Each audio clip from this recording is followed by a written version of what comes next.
prop blade in my way. So I'm good to take off straight across.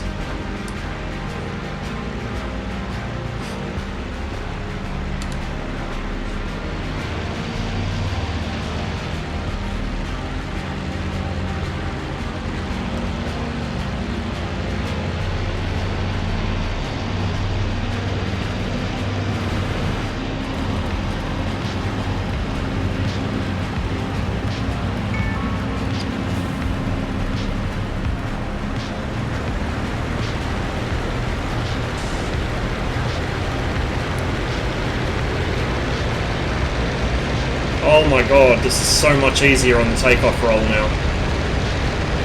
So much easier. Hey Fire Spray, long time no see. How are you doing? Bit bouncy.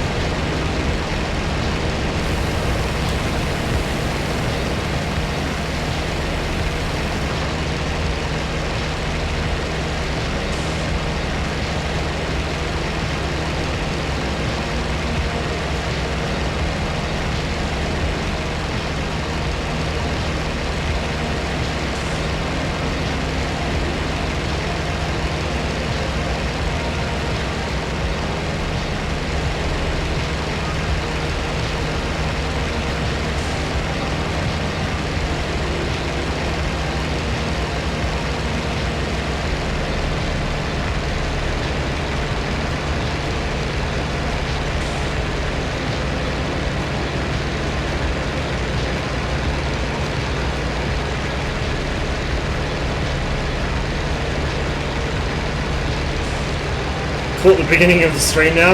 Yeah, just in time.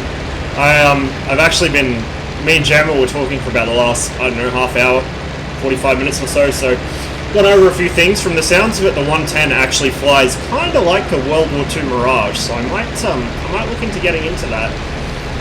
He's given me a whole bunch of tricks of the trade on that one, so a couple other little things too, like the way that prop wash is modelled in this game, little things that, you know, help to be aware of.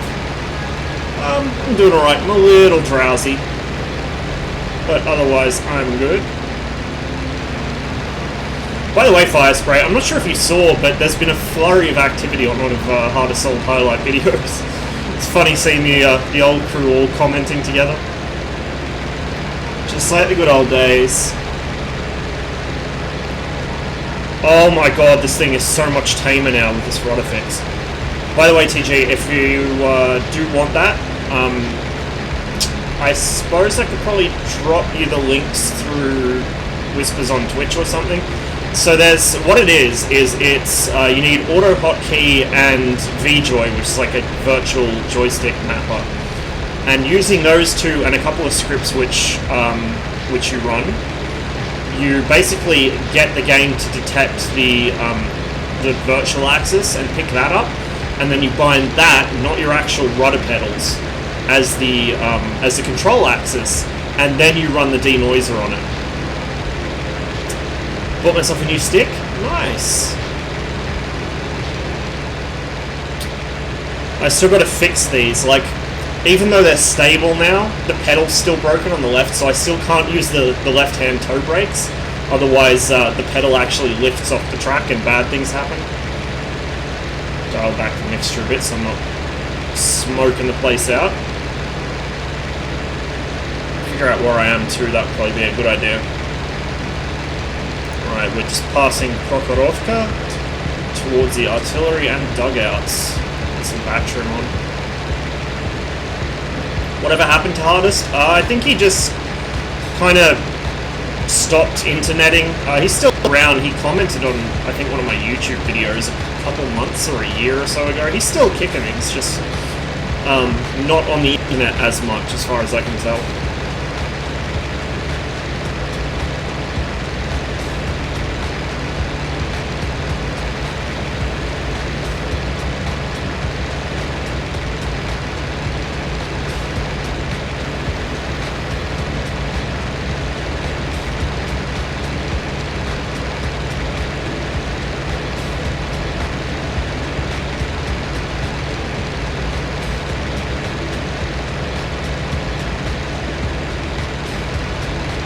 So I still get, like, when I take one foot off the pedals, because I'm a notorious fidget, I can't sit still. So when I take a foot off the pedals to fidget it around and get more comfortable, it does still kick the aircraft over a bit, but not as bad. And it's much easier to get it back under control. So I can actually fly the ball now, like you're supposed to.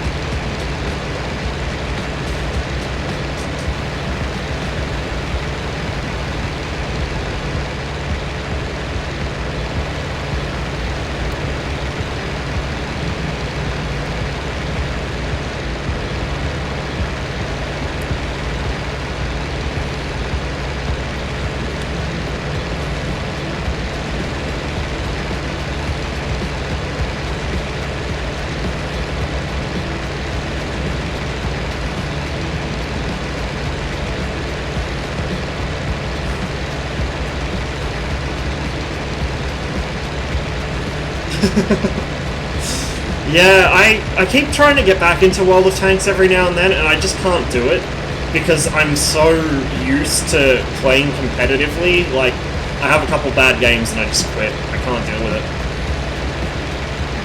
I've always been a very sort of, I guess not really a competitive person as such, but it's easy to get me into that mindset. My whole dad's side of the family are like that, all of them. And unfortunately I inherited it from him. So trying to play World of Tanks now is just a nightmare.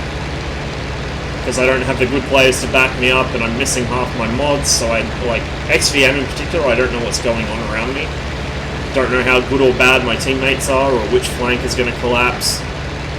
It's a shame because there's a lot of stuff they've added that I'd really like to try out, like the Wheelie Boys. I really want an BBR, but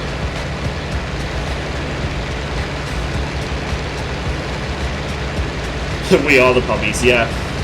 There's a lot of like new maps or changes to maps as well that I don't know how to play them now, or on the other side of that you've got the issue where 10 years later people still rush Valley on Lakeville, still don't know any better.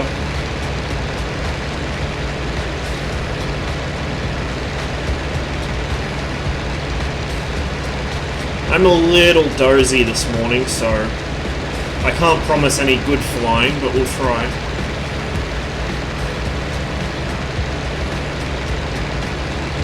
But it was interesting, the way Jammer was describing flying the 110, it sounds almost exactly like how I fly the Mirage in BCS. Obviously the 110 doesn't have fly-by-wire, so it's a little more... Oh, hello. That was going to happen sooner or later.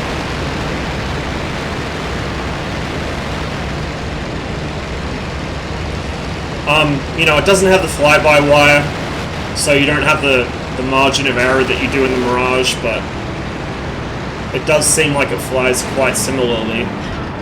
And the engine just quit. But we're over friendly territory, so it's all good.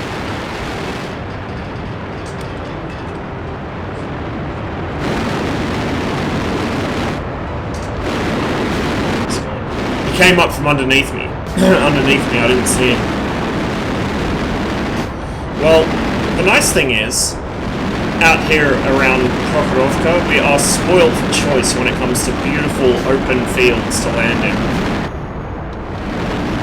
So I think, without knowing what the wind is doing at the moment, because I've got no ground reference, I think I might go for the one around to my right here. We'll do that.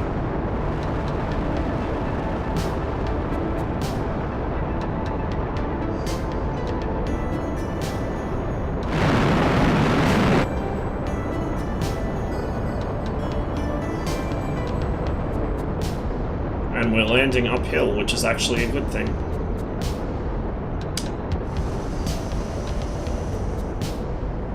Just ease the stick back, let the speed slowly come off. A little harder than I wanted to come down, but whatever. The plane was a write-off anyway, so now it's a parts plane. I saw something fall off. Was it one of the stabs? No, they're both still attached. Don't know what it was. Look, the rudder doesn't twitch nearly as much. How good is that? It's still not 100% perfect, but it's so much better than it was. And I've actually got full range of motion in, like, both directions now. Instead of the weird thing where it wouldn't go as tight to the left as the right, it now goes equally, which is nice. Took it to pass intentionally. Yeah, exactly. That's a good excuse. I'll run with that one.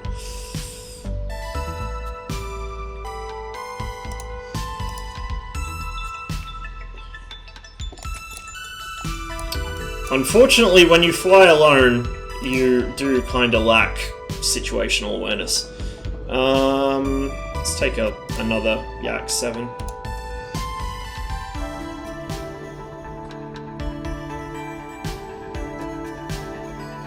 Once it decides to spawn me in.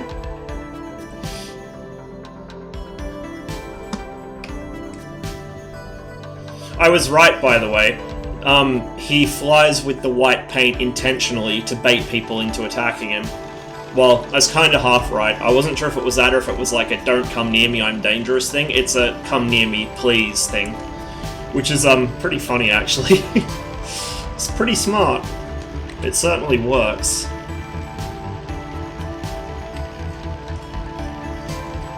Yeah, it was funny too, because I was telling him about some of the things that POM does in DCS. I think the two of them would get along very, very well.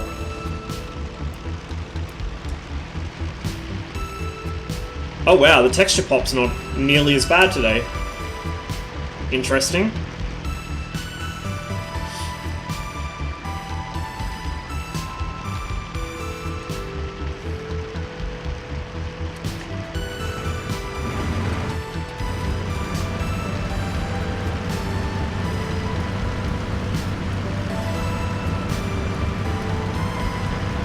Is this guy gonna go yet?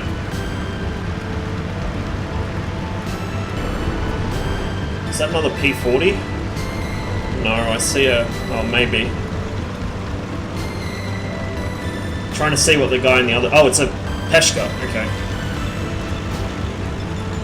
Yeah, I might take it for a spin. I don't think I'll do it this morning, because, as I said, I'm a little drowsy. Yeah, wow, okay, the texture pop's not nearly as bad. I'm a little drowsy. I want to be actually awake and alert when I do it, and probably I don't want to do it on Wings of Liberty. I want to do it on one of the more sort of casual servers, I guess, so I can get the feel of the aircraft and really fly the thing until it breaks.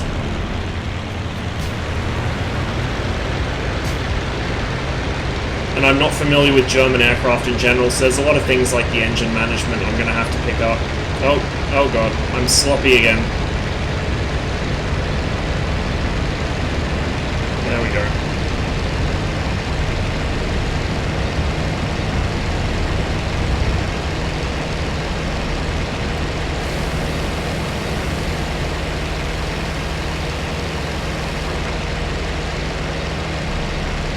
Well, that's the problem. Because it doesn't exist, out of habit, I'm going to try and overmanage the engine. I did the same thing last time I flew a 109 in Cliffs of Dover. I just about killed the engine because I was trying to mess with things that I shouldn't.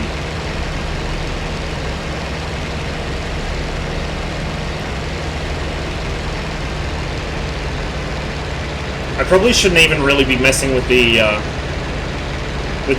pitch as much on this as I do, but it's just a habit I formed from the Merlin.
What I'd really like is to get the Spit Mark 9, because as much as I fly that, like, it's kind of safe for me, it's comfortable for me, I really like the aircraft, everything about it just feels right.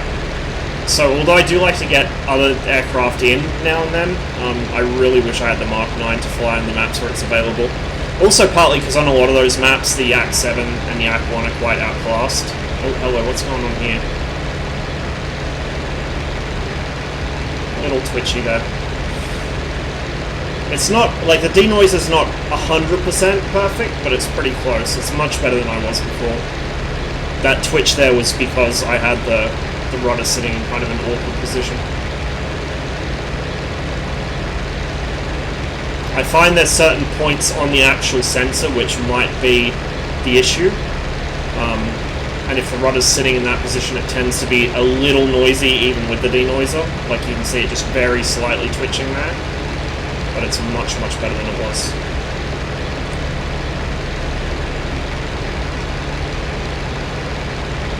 If this thing had your trim, then it would be so much easier, but of course it doesn't. Hey Brazen.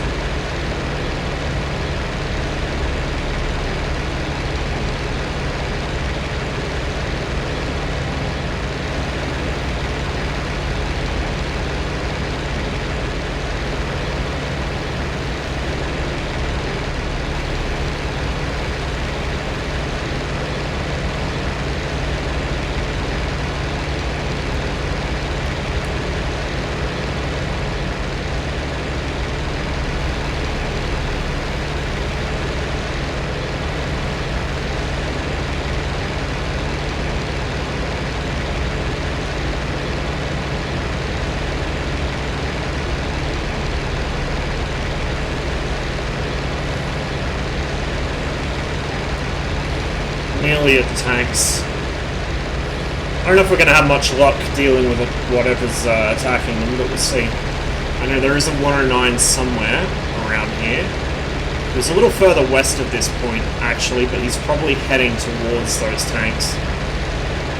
I would be, knowing that the other team's going to get the alert to come and save them.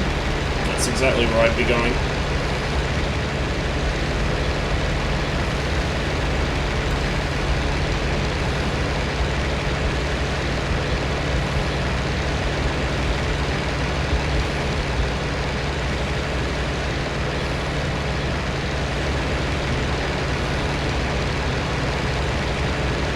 Probably reduce my fuel load as well. I don't really need a full load fighting at this kind of distance. I just have a habit of bringing a full load because I don't know how long it's going to be before I actually come across a fight. So I don't want to be caught short. But I don't really know if that's that much of a risk, to be fair. The server's pretty busy at the moment.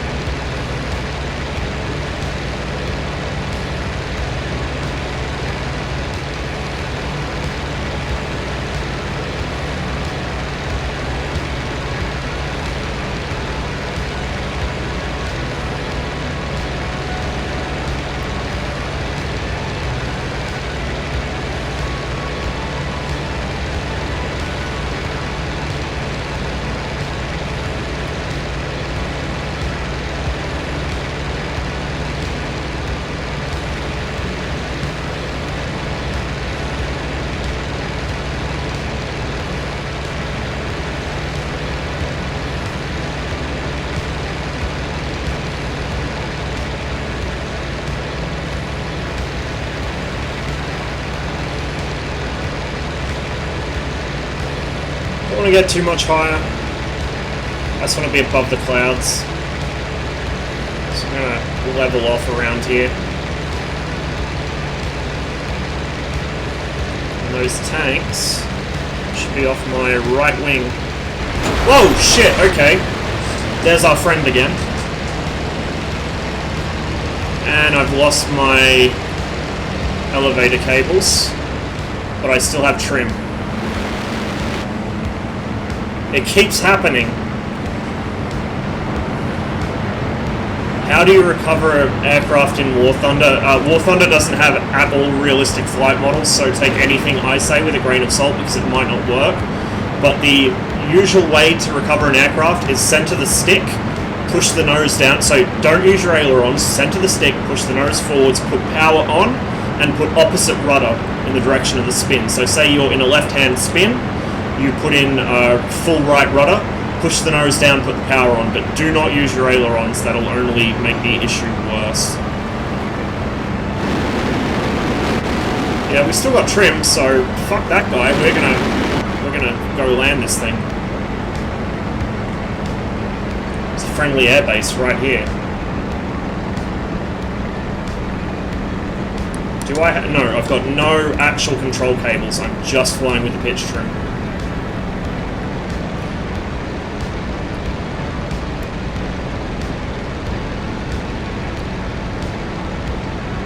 She's a little unstable, but we can do this.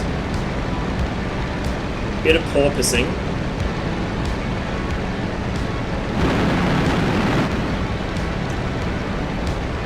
Gotta fly kind of a really gentle approach here.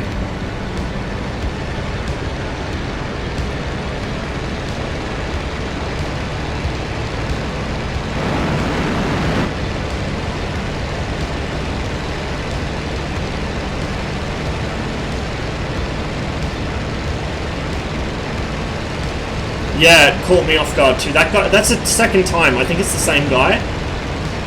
But this is the problem I have, is if I don't have a wingman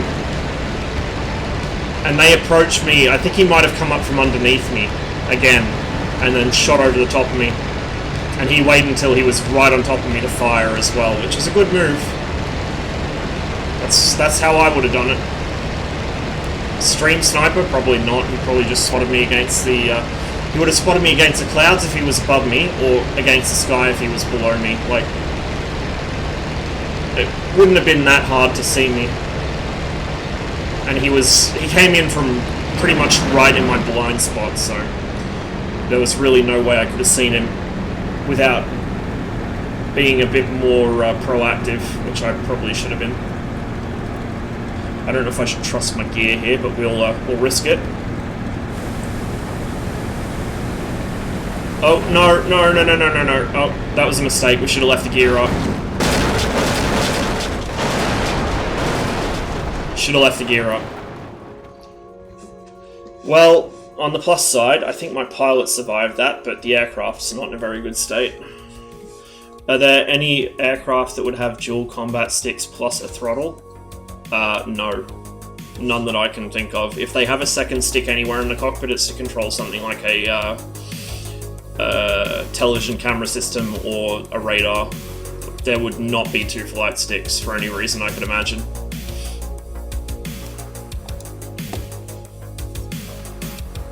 Really, the only place you would see that is like space sims where you're flying, you know, like Star Citizen or something where you control completely differently.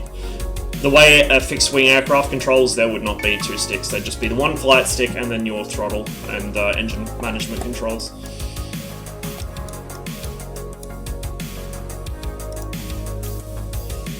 You know what? Let's go over here and let's go beat up on some German ground vehicles. I feel kind of like trying the IL-2 out again. We'll go with the lighter guns. Bomblets. Nope. Bomblets and rockets. This is going to be a really heavy loadout. We're going to take probably about 50% fuel is probably still too much. We'll go with 40.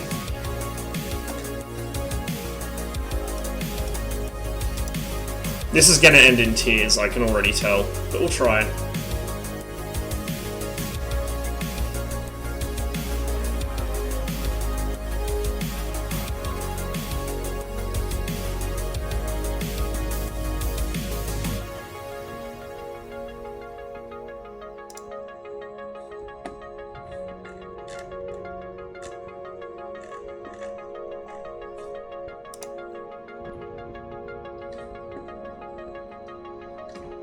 Yeah, exactly.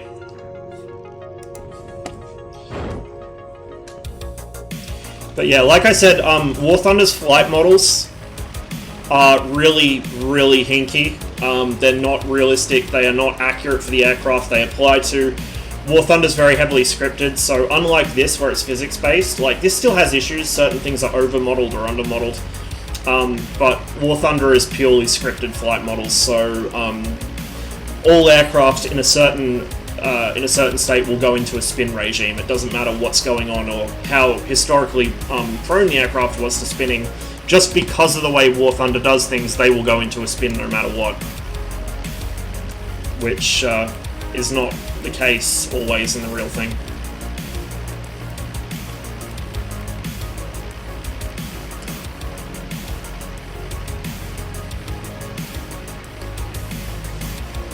Set my view a little higher.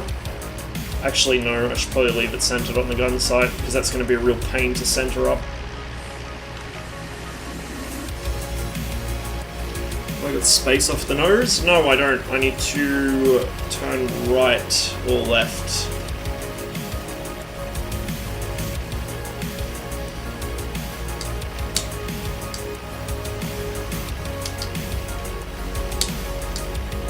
Okay, I guess the flaps are either up or down. We'll start with the flaps down for takeoff, I guess.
Next.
Your trim on this.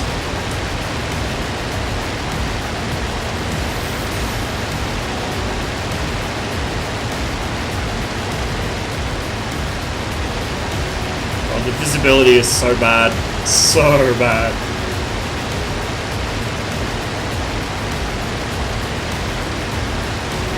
We'll just open the canopy.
blistering speed.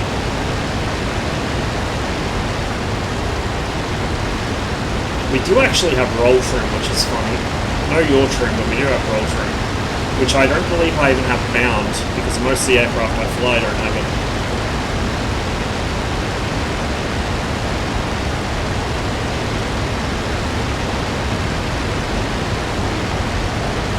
Still going to take us a while to get there.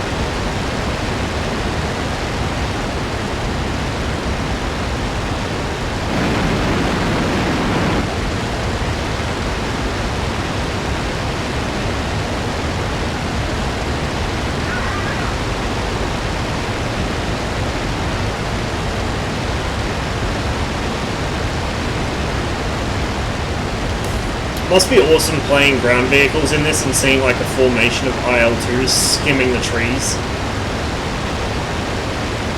Yeah, I got sick of getting bounced by 109, so here I am. What a year. There's two of you.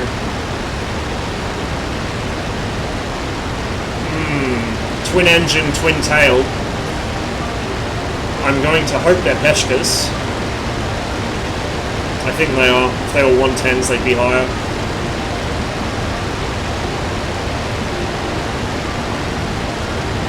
Halfway there.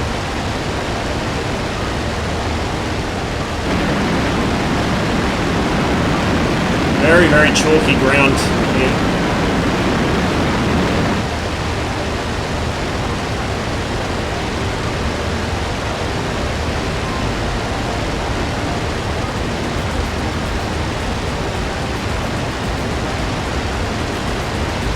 The elevator trimming and aileron rudder trimming due to the aircraft. So as you change the airspeed, you need to change the angle of attack of the wing to maintain level flight. So as you increase speed, you need to reduce the angle of attack or lower the nose. As you lose speed and fly slow, you need to raise the nose to increase the angle of attack to get the same amount of lift. Because the amount of lift generated by the wing is based on the airspeed of the airflow past the wing, right? Which is why by kind of a segue, the aircraft is interested in indicated airspeed, not true airspeed. True airspeed is how fast you're actually going, but the aircraft is interested in indicated airspeed because that's how fast it thinks it's going. That's how fast the air is coming over the wings. So as you change your airspeed and the necessary angle of attack changes to maintain level flight, you need to make very slight adjustments to the controls to maintain that. So instead of, say, holding the stick forwards, which makes your hand a bit sore and gets tiring after a while, and changes your entire kind of reference for where the stick is, you can use trim to kind of default the controls to the right position. So say if I'm flying at this speed and I suddenly slow down, I need to put back trim on, or trim that will raise the nose of the aircraft. And that way, even if I'm flying, I'm flying hands off right now, if I pull the trim back, hands off, the aircraft starts climbing. But if I reduce my airspeed, it'll return to level flight and then start descending. And I can counter that by putting more trim on.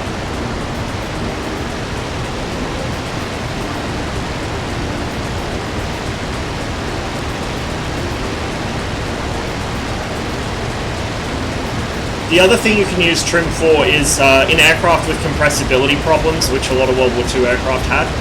As you build speed, especially in a dive, the controls become too heavy for the pilot to move. And so one way of kind of countering that, and which particularly with the BF-110 you have to do in this, is you use the trim to set the controls so that if you get into a problem in a dive where you're hitting compressibility and you can't pull the stick back, you've at least got enough back trim that the aircraft's nose will want to raise, and you have to force the stick forward against it to maintain the dive, rather than try and pull the stick back against the airflow. So it's kind of like a safety measure in a high-speed dive where you have to be like if you know what a dead man's handle is on a locomotive, like a train, it's the same concept. You have to be forcing the stick forward to maintain the dive instead of pulling the stick back to pull out of the dive. Anyway, we are over the target area. We'll figure out where this column is. I think that's the tail end of it there. Looks like we got some friendly attack aircraft hanging around with us.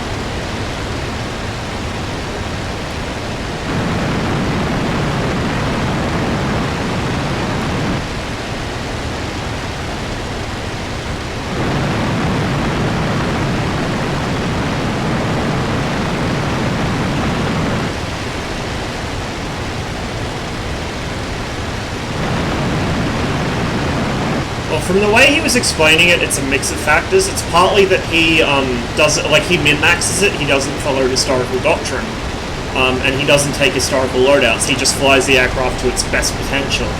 On top of that, there are certain things with IL-2, like the prop wash is perhaps over-modeled, which is why a lot of yaks will prop hang. And so in the 110, you have two engines, so you get twice as much advantage out of that. And combined with the flaps, you can kind of, not necessarily abuse it, but you can really use it to your advantage. Like, there's a lot of little things that add up, and if you don't know about them, like I didn't, you know, being new to Battle of Stalingrad, it looks like bullshit. But once you understand why it's happening, it actually makes sense.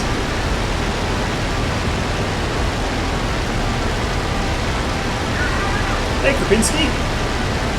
You've arrived just in time to watch me probably kill myself while trying to strafe something, because ground attack is definitely not my forte.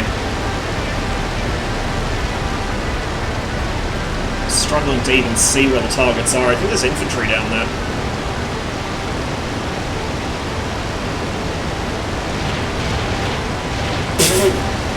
Wow, accurate rocket strike right there.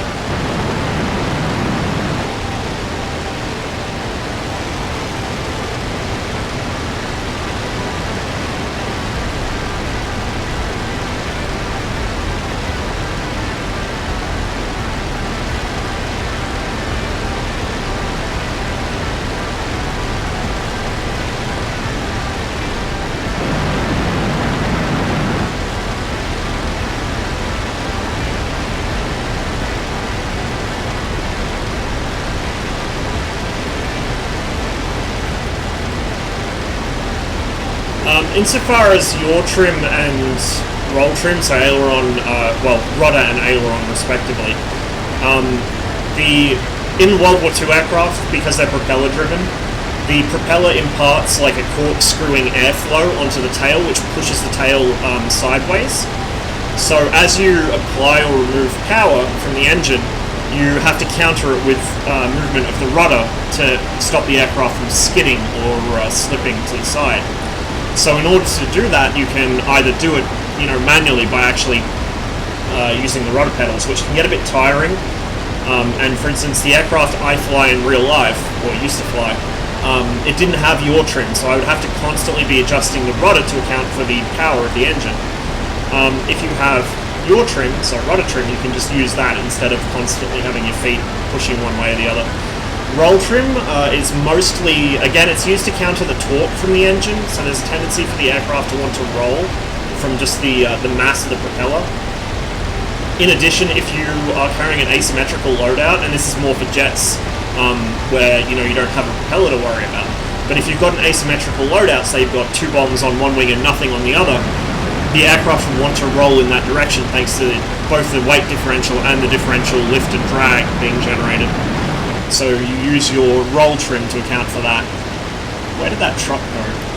Oh, it's right in front of me.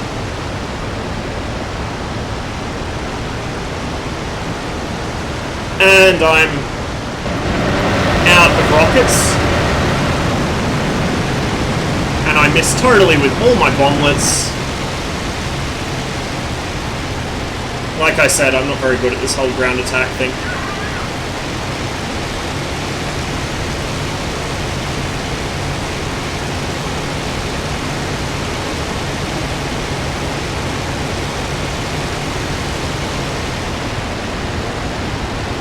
I think I'll just set up down the road and strafe them.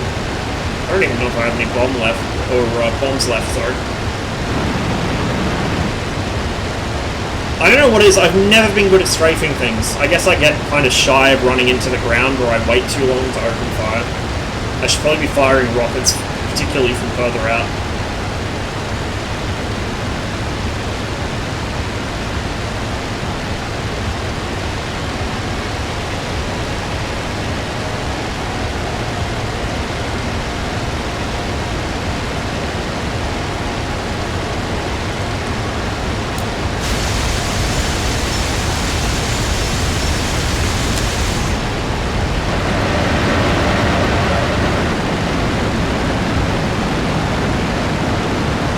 I don't think that had much effect either, but at least it was a little bit closer. So we're down to guns now. There's infantry along that road, so I can give them a bit of a strafing. Surprisingly, the Germans haven't turned up to interfere with us yet, which I thought they would have by now.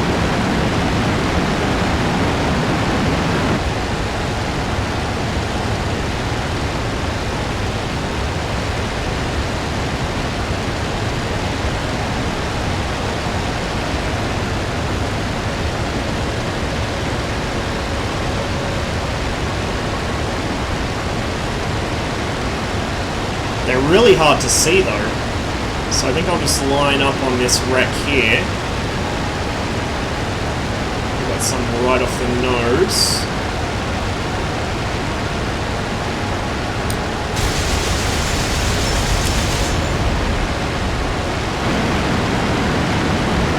It's a half track that I was trying to hit before.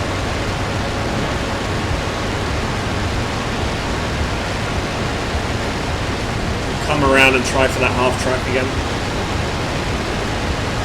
I should probably be honestly coming in a bit steeper, I would imagine. Oh, no infantry? Okay. So I'm strafing wreckage, good shit. We'll go for that 251 then.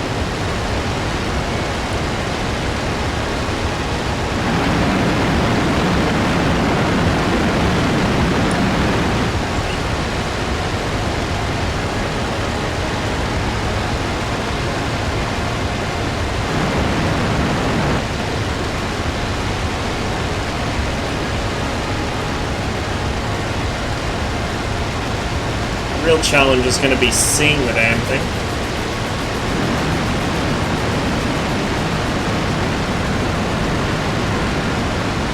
Did it just despawn? I think it did.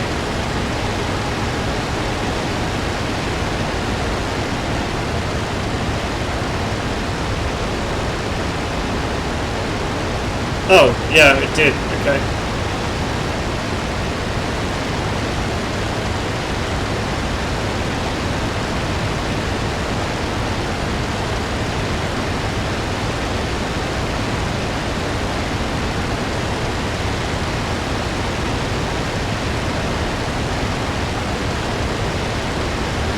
What do you mean, Viper? Like, how do you aim them, or what?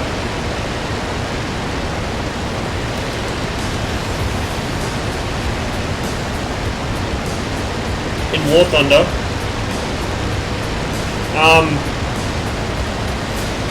Like, but do you mean, like, how do you aim different weapons, or do you mean the AIM-9? Because I know the AIM-9's in game now.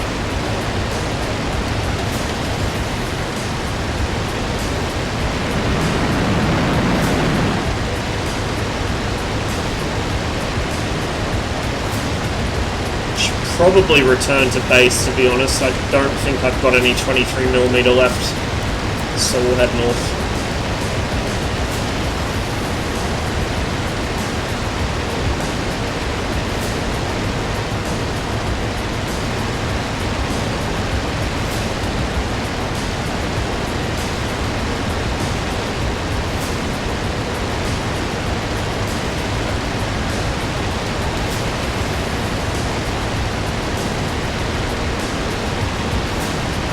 No, Sidewinder's in War Thunder. So if you meant, oh, in the settings they have aim weapons. Oh, that's probably for the gun turrets. I would imagine. So like for the rear gunners and stuff. So if you're flying the plane, you probably don't need to worry about that.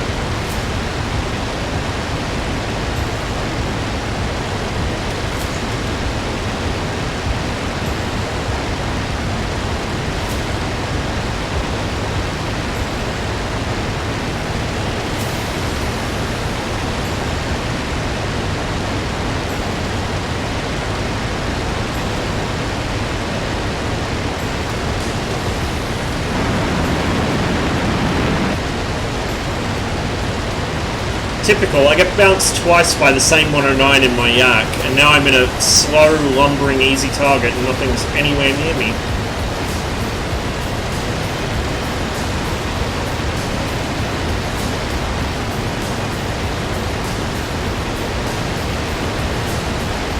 Well, I say slow, lumbering, easy target. If you know how to fly this thing well, it can be dangerous. It has a lot of firepower.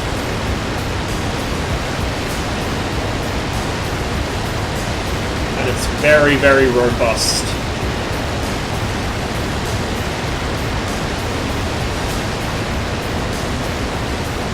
So one thing that's kind of, really no game simulates this, but one thing that's kind of useful to know when you're flying is which direction the wind's coming from, just in case you have to do a forced landing, and the ways you can tell that, there's a couple.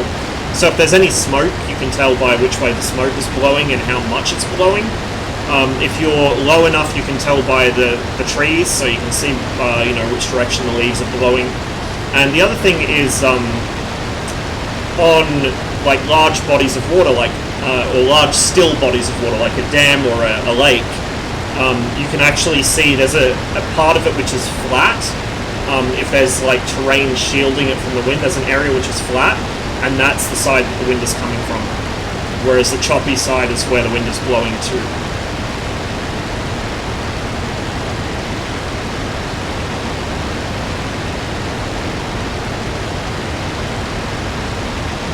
Probably could have taken even less fuel. This thing really doesn't go through it very fast. It's nice and stable in flight. Like, I can fly hands off the controls easy. Just get it trimmed right and no effort. Very nice, well-behaved aircraft.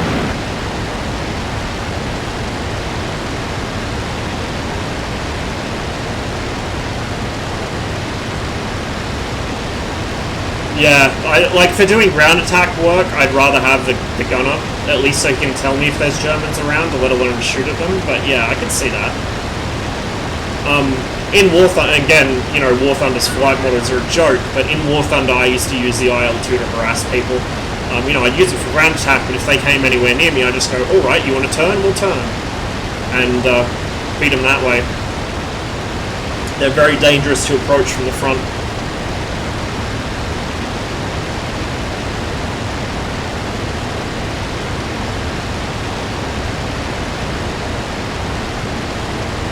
You know, now that I've got my stick and pedals and everything set back up, it might actually be interesting to do a bit of a safari, if you will, into War Thunder sim mode and see how some of the aircraft in that handle versus this DCS and Crescentova. Thinking maybe like the Spitfire, if I take that up, because I'm quite familiar with how that thing should feel versus what it does feel like. And let me say this, back when I first started playing War Thunder, I did use my stick, and I was not impressed with how the Spit handled. It didn't feel right at all. But that's what you get with scripted flight models, I guess.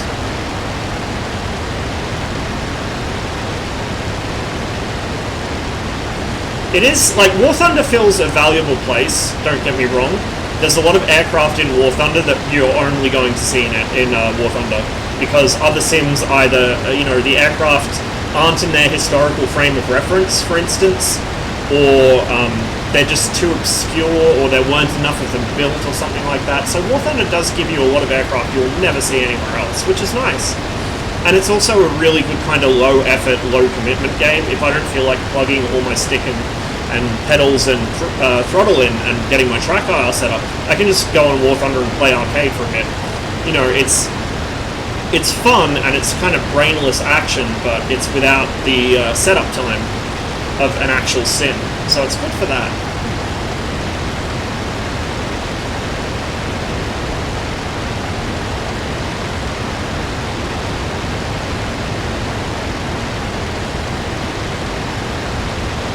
Game development is a problem, yeah, I would agree with that. I mean, Gaijin have done a lot of things that I used to criticize the game quite heavily for. They finally got around to fixing them, so I'll give them credit there. But there are still a lot of problems with the game that don't get fixed. I will say the recent economy changes, at least, were long overdue, and were what finally got me grinding tanks again. Because the high-tier grind used to be just unbelievably bad. It was absolutely abhorrent. Just quickly put the auto level on so I can get my music running again.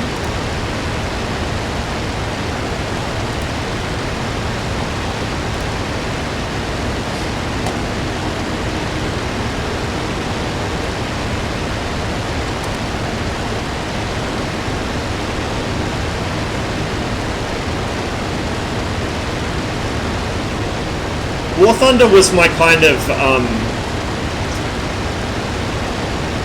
War Thunder was my therapy, I guess, while I didn't have a working stick, so I couldn't play proper flight sims, but I could at least go on War Thunder to get my warplanes fixed, even if it wasn't as good. You know, it was still better than nothing. It's a sign of a true addict, isn't it? But yeah, it was good for that. And it's still fun to just jump on there sometimes and have some mindless fun. Especially the low-tier RAF and Soviet aircraft, like the Spitfire Mark 1, the Hurricane, the early Yaks, are just disgustingly good in arcade because of the even more simplified flight models. And the fact that most people that play War Thunder have no actual concept of how an aircraft works. They have no flying experience, either sim or real life. And so you can abuse that against them. And especially, even with the keyboard and mouse setup, if you haven't found the right way, you can do some pretty impressive stuff. But back when I used to play with my stick in War Thunder in arcade, you could pull maneuvers that would just blow people's minds because they had no way of following it with a keyboard and mouse. It was a lot of fun doing that. I actually pissed quite a few people off doing it because they thought I was some kind of snobby elitist for using a stick. Such is the War Thunder community, I guess.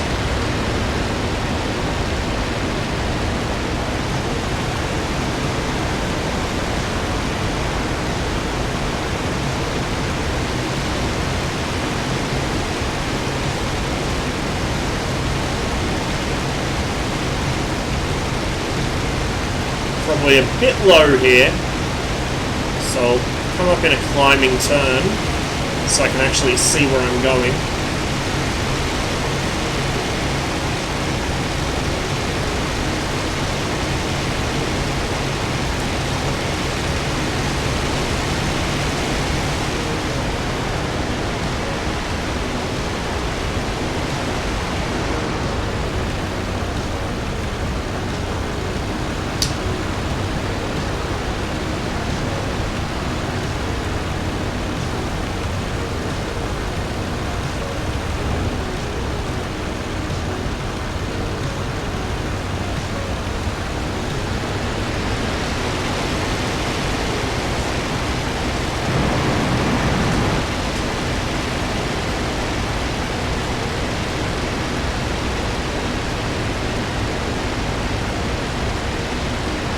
Very flat approach. This is not best practice, by the way. Don't do this. Don't follow my example.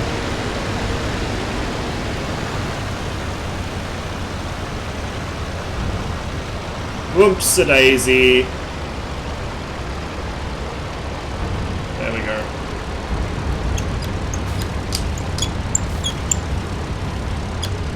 War Thunder broken 110. No, well, I know that if you could fly it well in War Thunder, you could do some pretty impressive stuff with it, but the 110 by default kind of didn't handle well in War Thunder. Like, it had a very poor turn time, and because of the way the flight modeling was done, so in this, part of the reason the 110 is able to do what it does, as Jammer actually said to me earlier, it's a 1-minute fighter. If you don't kill the enemy within 1 minute, you're basically dead. It's very much like the Mirage in DCS in that it doesn't sustain a turn well, it bleeds way too much energy, but it has a very high instantaneous turn rate. So you can use that to kind of cache your chips and rip the nose onto someone for a quick snapshot, which they can't really evade.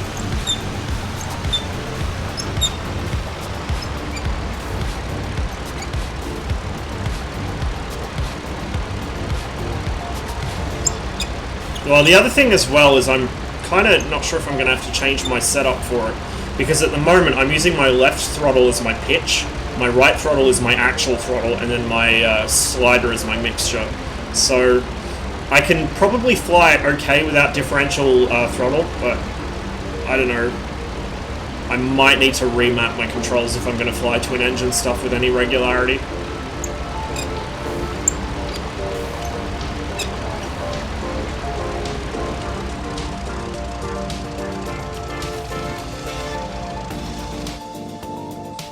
There we go. Have I actually killed anything? Probably not. Oh, I have one vehicle. I think it was that half track. I must have hit it with something eventually. Looks like the German team is actually undermanned, but they're also very low on aircraft, so we'll finish mission. Nice sortie. Bro, I hit like one vehicle with maybe like 2 rounds. I'm terrible at the IL-2. Right, let's go. Collision change penalty. Return to battle only after 3 minutes. You know what? If the mission's nearly over because the Germans are running out, fuck it. We'll do the Germans next battle. We'll stick with the Soviets for now.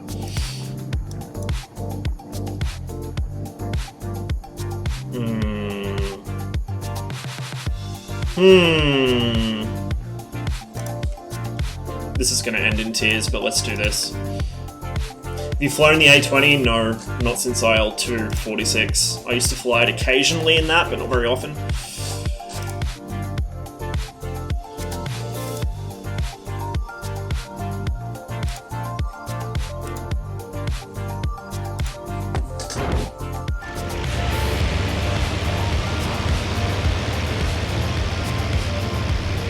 Kind of sad if there's no infantry.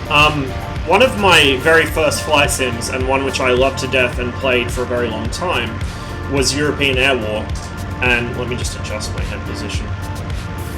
Probably that's about good, but I want it zoomed out. Yeah, there we go. European Air War had, even though it's a very old game, it's like, what, 98? 97 or 98 it came out in, I think. Even though it's a very old game, it has little people on the ground. If you strafe something on the ground, little dudes run away from it. It was really impressive. And it's sad that more flight sims don't actually have reactive infantry. I mean, a lot of flight sims have infantry, but they're just reskinned ground vehicles. Buy LA5FN, it's worth it. I'm broke. If I had the money, I would buy that, and I'd buy the Spitfire Mark 9 and the Yak-1B. Amongst probably a few other things, but I am flat broke at the moment. I've got at least 1 SSD I need to buy, possibly 2, so I'm going to save up for that. And then beyond that, I've got a couple of DCS modules I still want to pick up as well. I have no idea how the engine management for an Allison works, so we're just going to hope I don't blow the engine on this. I noticed with the tanks in this, like, the tanks seem pretty well done, but the ground vehicles also have really weird inertia. Like, once they're knocked out, they just stop dead on the spot, which is very bizarre. You know, they can be really bucketing along at full speed, and then they get hit by a tank shell and they just stop. What even is physics? It's really weird in a game that has flight modeling based on physics rather than scripting, and which makes a big deal out of the damage based on physics, but yet you shoot a tank and it just stops dead in place with no inertia whatsoever.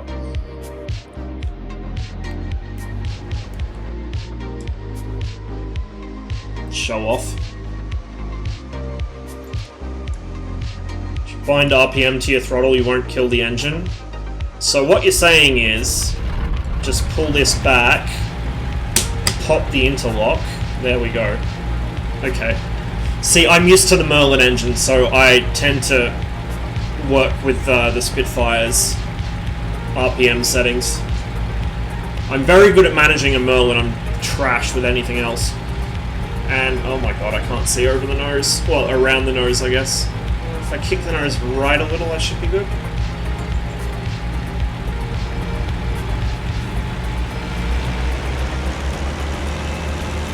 Oh, there's a guy landing. Maybe I better not. Oh, this thing has a parking brake, doesn't it? What's the bind for that? I don't remember.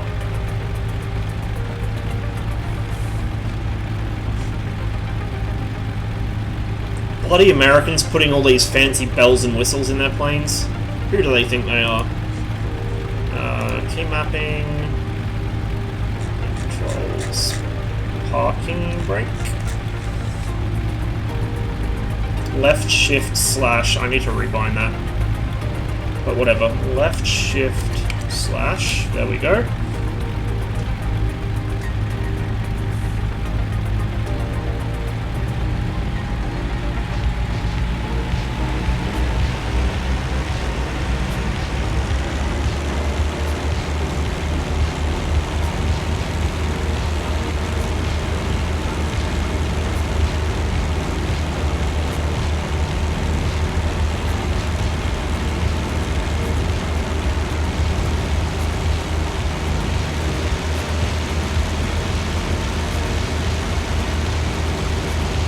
Oh, I'm all over the place in this thing.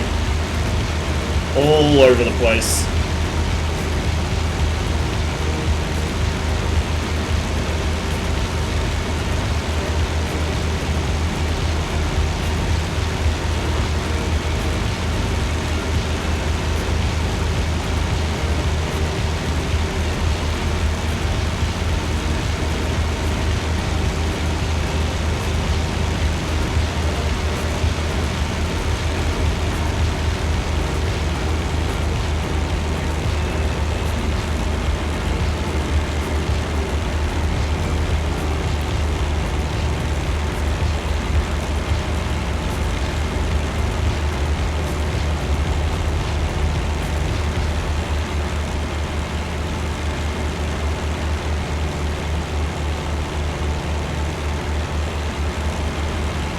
Let's see if I can fly top cover for these guys.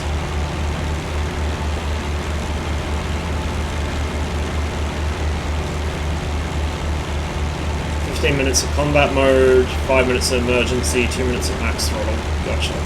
I'm probably going to forget that within about 5 minutes, but... Okay!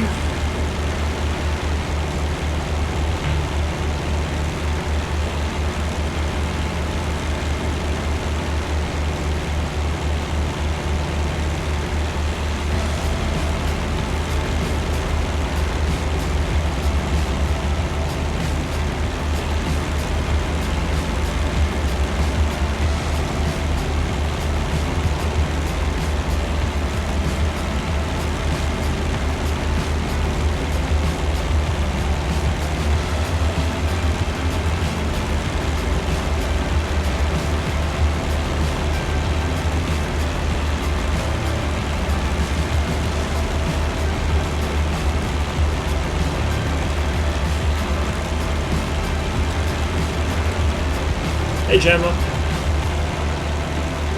We're trying something a little different, and it's probably going to end very poorly. I've already lost sight of those IL-2s. I have no idea where they've gone. They're probably underneath me.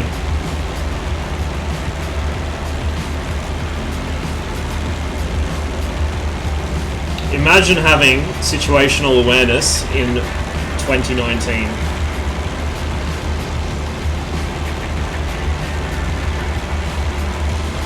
Too bad I can't wind the window all the way down and stick my head out like an actual car door. That'd be pretty sweet.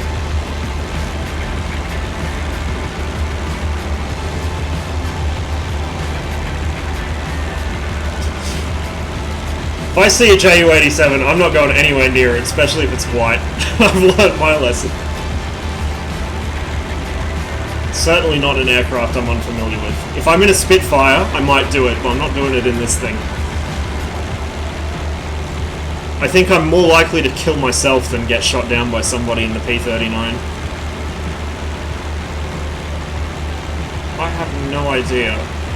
where those IL2s are. They should be under me by now, but can't see anything.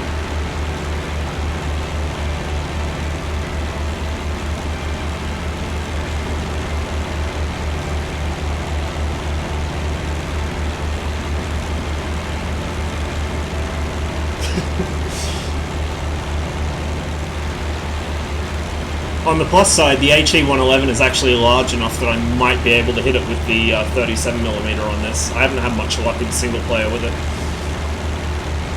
The low rate of fire is just...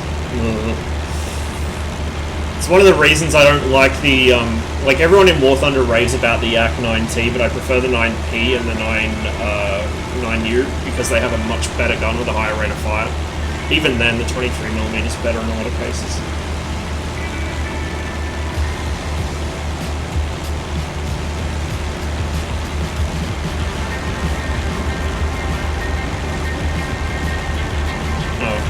No wonder I can't see the IL2s. I'm nowhere near where they're probably going.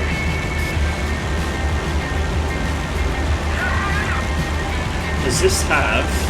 No, okay. Supercharger's automatic. Oh wait, no, it doesn't have one, that's right. It's a P39, why would it have a supercharger? I'm a genius.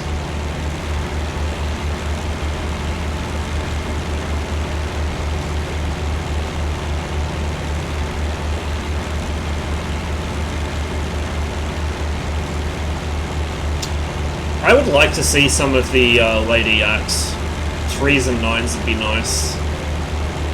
Actually, what I really thought was interesting was the, I think it's a 9B.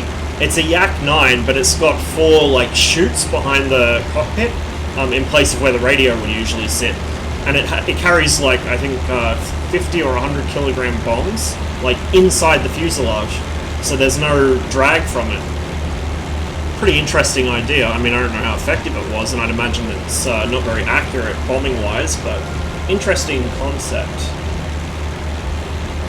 See you at the tanks, I guess. Yeah, if I get there without crashing or getting shot down by someone else. There's a guy in a 109, I didn't catch who it was. He bounced me twice in my Yak. Came up from, I think, behind and below, because both times I didn't know he was there until he fired at me, and he waited until he was right on me to fire. He was so close, he was very much in danger of ramming me. So, a man after my own heart as far as shooting goes.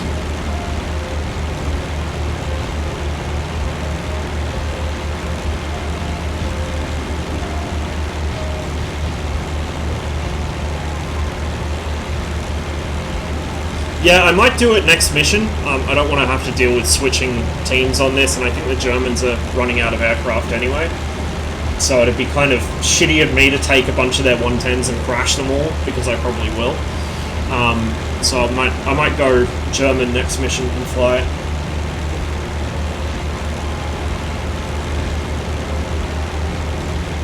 Probably shouldn't be in the clouds, it's not going to help me.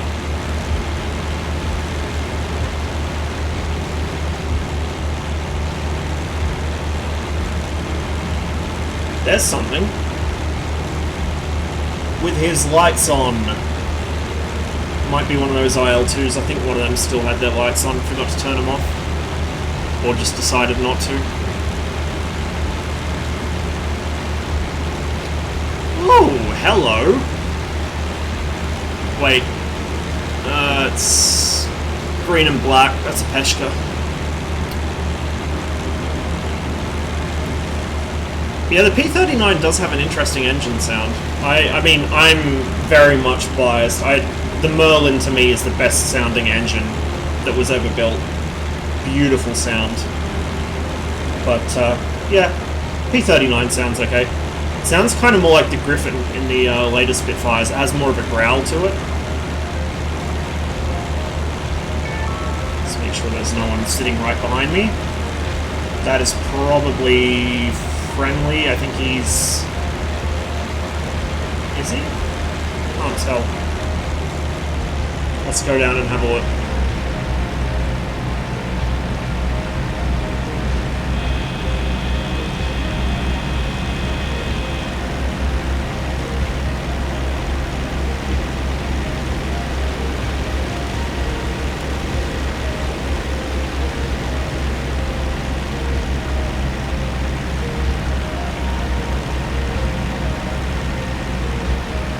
No, that is not friendly.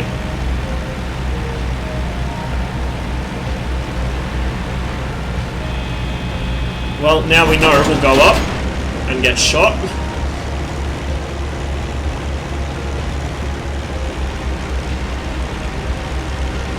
It's a JU-88, I think? Well, it'd have to be. And I've lost sight of him under the nose, because imagine being able to see. I think someone's behind me.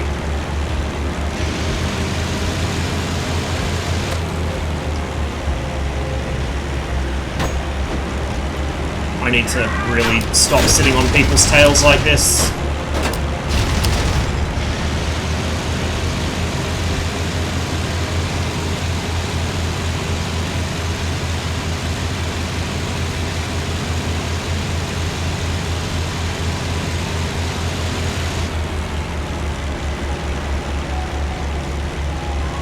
Trailing coolant, I think. Oh.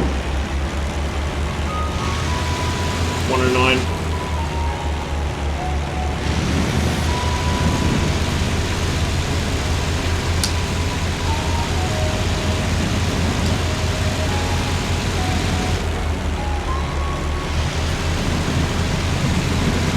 Whoopsie daisies.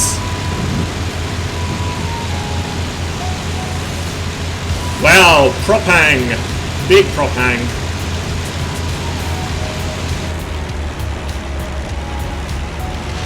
Oh shit, there's two of them.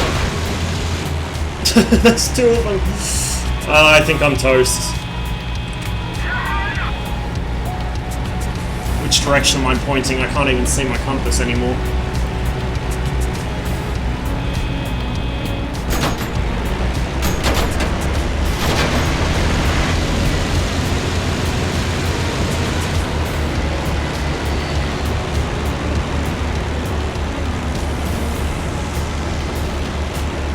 I got the 88, I didn't even notice.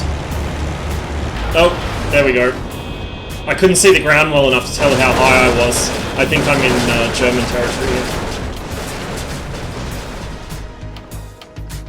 here. See, aside from the target fixation, one of the reasons I'm not as big a fan of the P39 is because the jail bars make it really hard for me to tell what's going on. I'm sure with time and practice, and certainly if I had VR, that would not be an issue, but canopy framing and myself do not get along. That's why one of the many reasons I like the Spitfire so much is it has really good visibility. This is like, So I guess I got him. Yep. Cool. Well, I don't know if I killed him as such or if he just flew himself into the ground and I got credit, but I'll take it.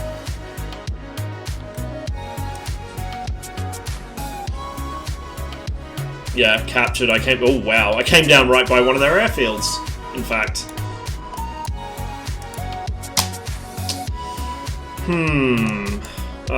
Actually, do they have any other ground targets? No.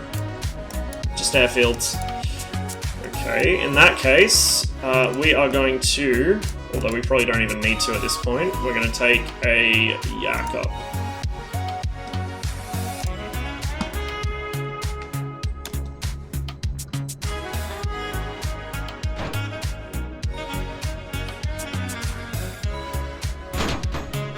That doesn't sound very good. That really doesn't sound very good.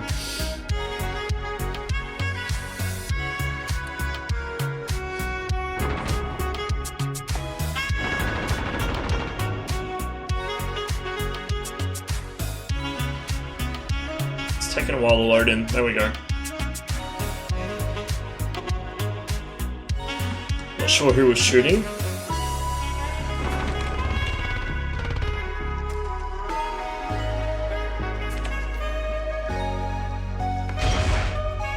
No. No need to start up.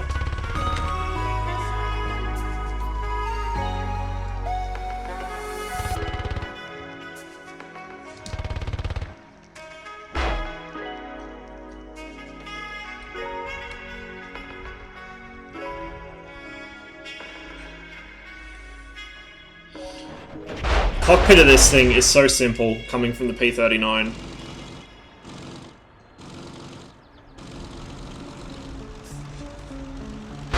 There we go. Now it's switching missions.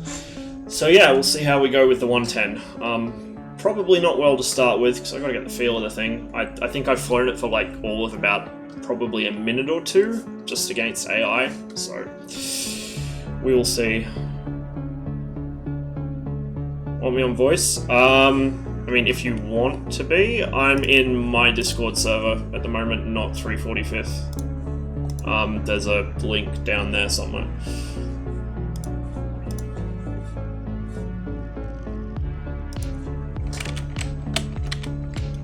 My usual wingman is busy today, so I've been flying alone so far with the corresponding complete and utter lack of situational awareness.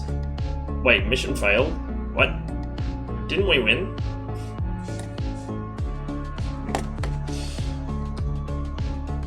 Wings of Liberty, yeah. It should be in there. There is a command though to get it to come up in chat. Hang on. Discord. There we go. I think there's a link somewhere down there, but I shuffled all the panels around, so it might have gone somewhere. Might have got lost in translation.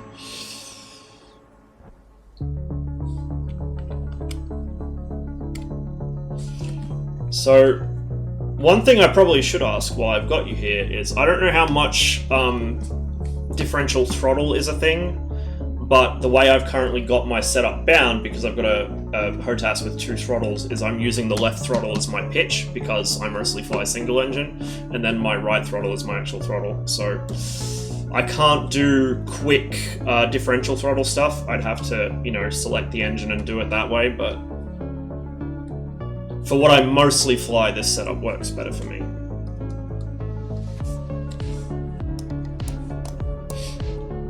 Hello, hello. Hello. Oh, it's this map. Sorry, I believe I can hear you on stream, but you have pushed it up for your Discord? Yes. It should be working. Hopefully.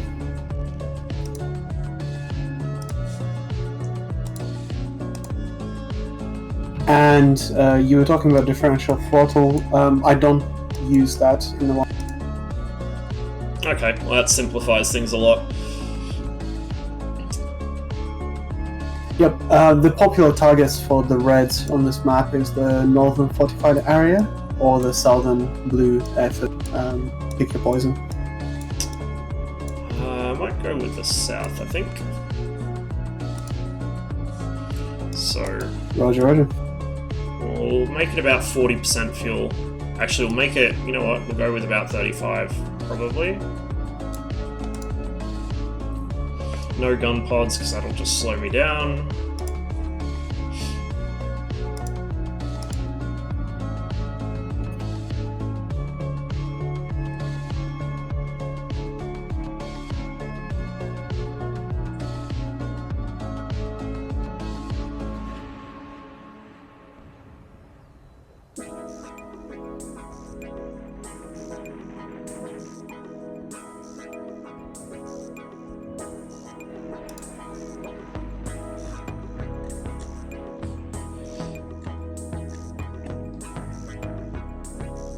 Roscoe in Germany, okay. Well, I'm trying this thing out, so, you know. We'll see how we go. Combined throttle just fine? Yeah, cool, okay. Well, that saves me rebinding anything, which is good.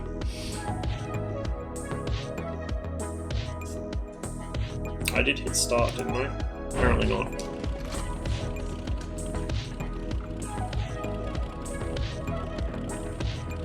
I recommend 25% oil and 87% water radiators for this map. Gotcha. Oh, hang on, I need to reset my view as well.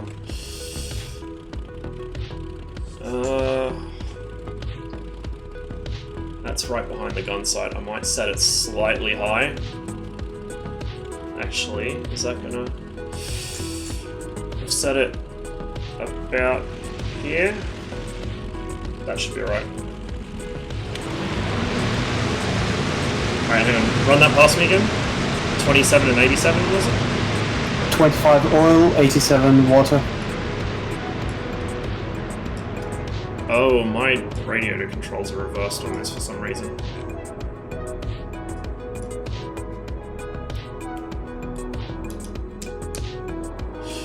I need to rebind some stuff real quick. Don't know why that's different. BF110, BF110, BF110.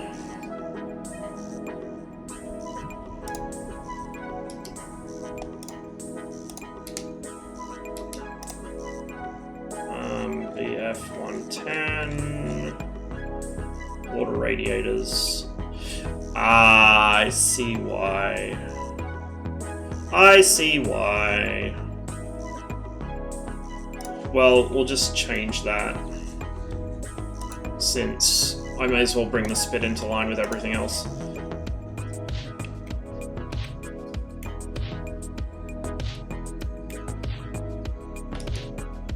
There we go.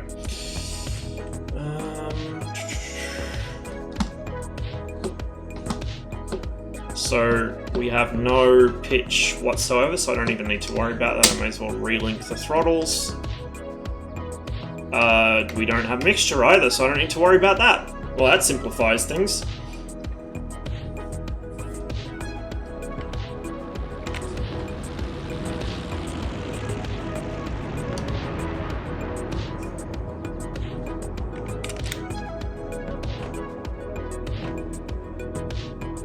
So I'm still gonna need to bring my head down slightly to aim. Maybe I should reset it.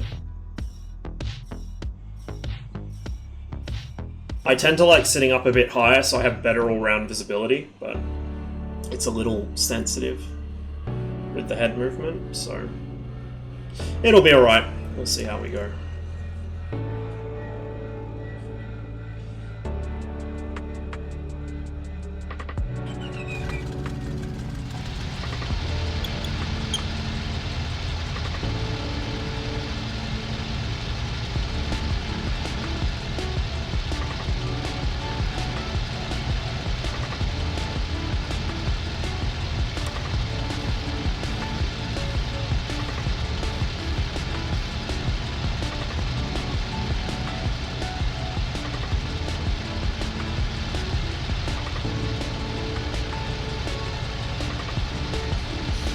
Some aerobatics going on here.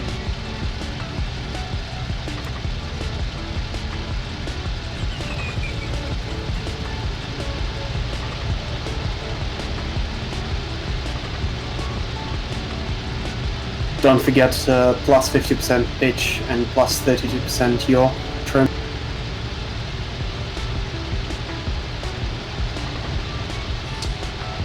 Am I going to want to set that now or on climb out? It will help you with the takeoff. Okay.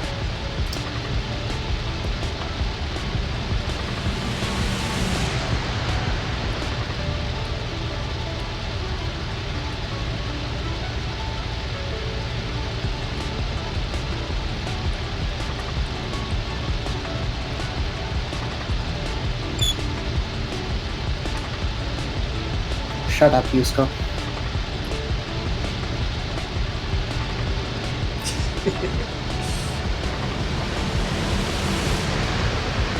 Jesus Christ.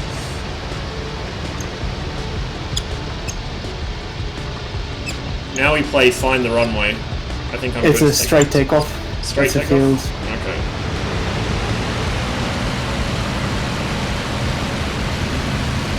You may want to take 25 degrees to the right because you started off a bit to the...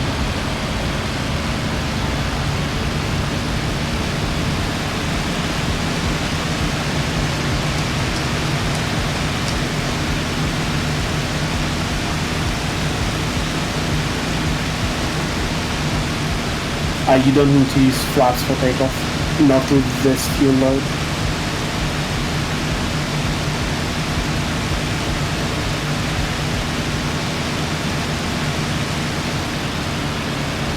What do I want my engines at for climb? 79% combat power without ultra-rich mix.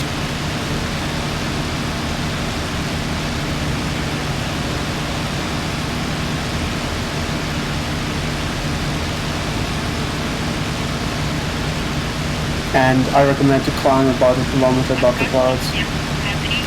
Gotcha. Oh, hello, what is that? I had an alert for something, but my Twitch app didn't show what it was, so thank you for whoever just did something. I'll have to fix that up in a minute.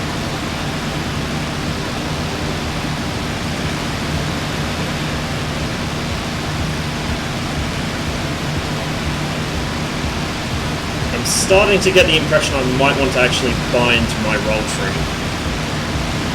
There is no roll trim in this aircraft. Oh, there isn't? Okay.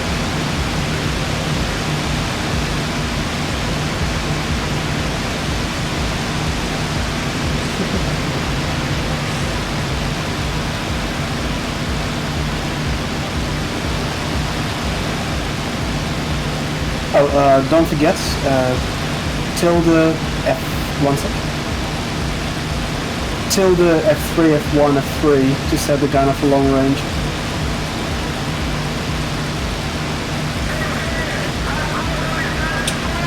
There we go.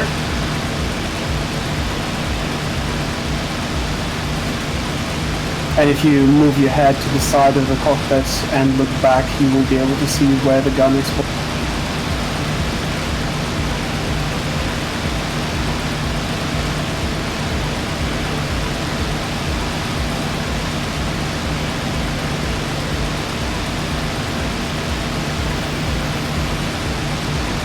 So in terms of the engine ratings in the 110, 79% is the combat on lean mixture, 82% is the combat on ultra-rig. Above that is emergency power. You have 1 minute of emergency power, 30 minutes of combat power, and continuous is 62%.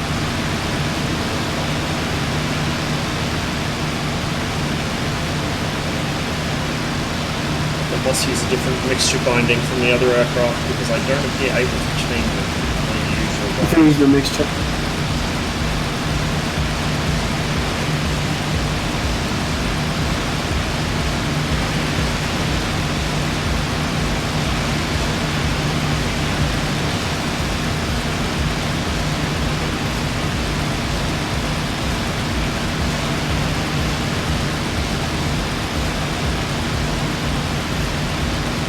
Going continuous now.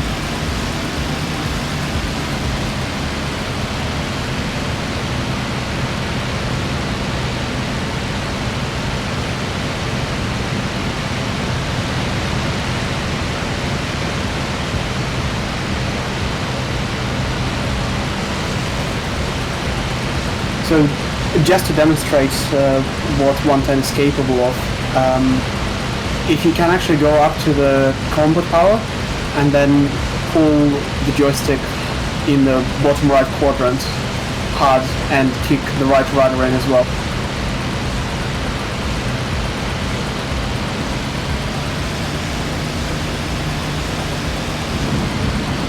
There we go.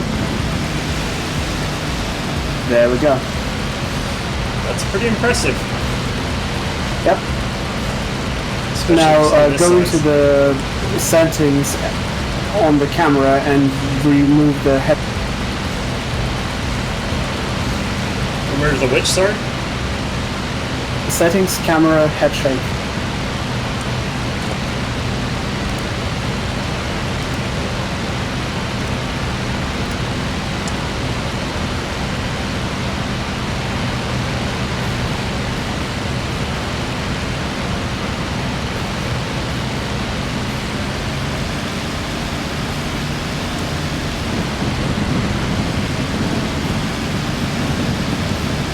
Cool. And you can stop the snap roll at any point.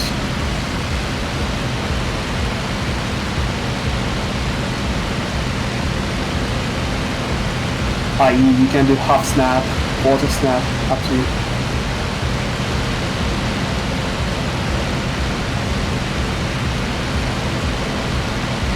So in terms of evasive maneuver, what I tend to do, and if you look at me, I'm to your...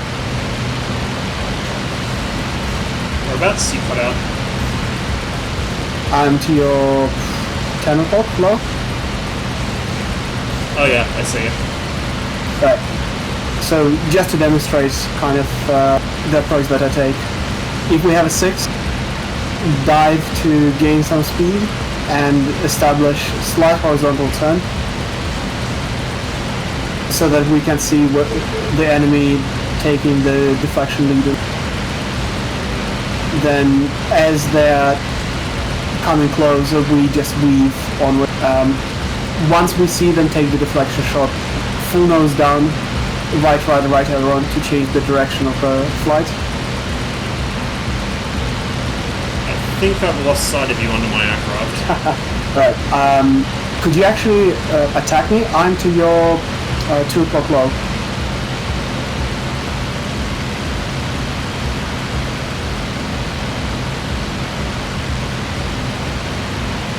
$12 low. Okay, you're engaging. So, establishing the turn to watch you get a deflection. Let's imagine you had the deflection, nose down, right roll, right rudder. I've lost you behind the cabin frame. Right, I'm on your 6 now.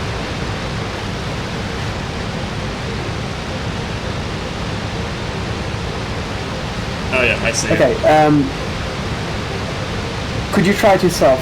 So, very shallow left turn, and then just full forward right quadrant of the joystick with the right rudder to change your turn direction.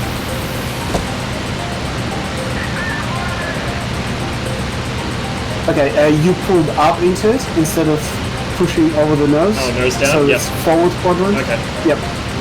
Just get out of this cloud and try it again. Yep. Effectively what we want to get is the unloaded roll in the other direction. Of course, this is the biggest cloud bank on the entire map. Yeah, it's okay. If we keep flying in this direction, we will get to the enemy air base.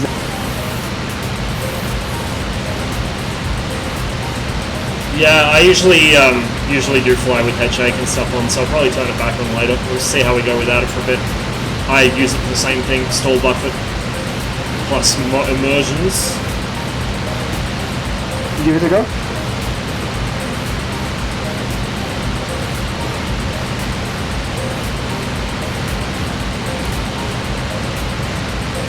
There we go.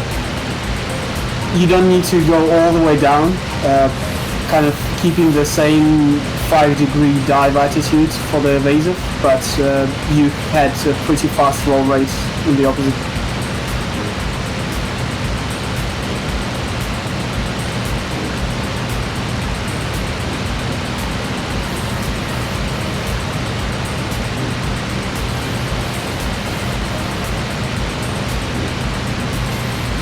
And in general, when we are flying 110, engine torque is quite heavy.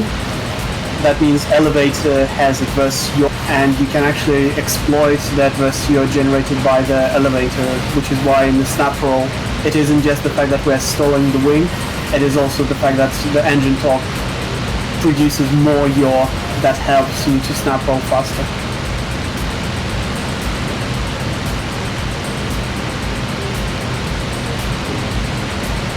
Right, in any case, we are at the enemy airfield.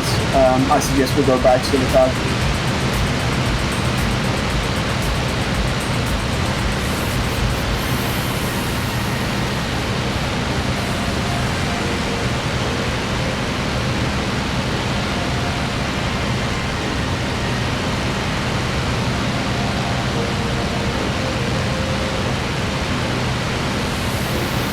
Also, if you need to look below the 110, you can use the rudder to side slip the aircraft to actually look under.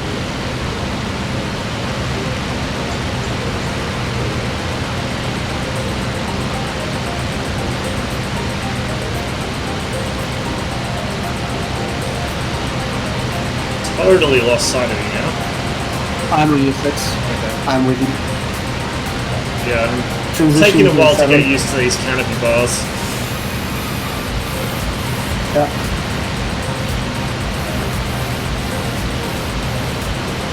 Don't worry about keeping in contact with me. I'll mostly stay with you. Just look out for targets, and if you find something to fight it. We have a contact to your right low, 4 o'clock low for you, 5 o'clock low. He's on the deck near the river. To your 3 o'clock low now. If you see the city near the river and the airfield opposite of this, he is over that city right now. Yeah, I can't see him, but I know where you mean. Yep, I'm diving on him right now. He's passing the city. He exited on the eastern side of the city right now. I think I see him.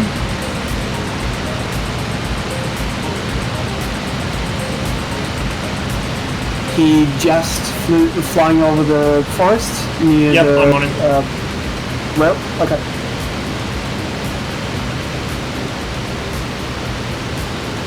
I'm gonna make a pass. We don't have much time for engagements. Yep. Do not overspeed, so side slip if you need to.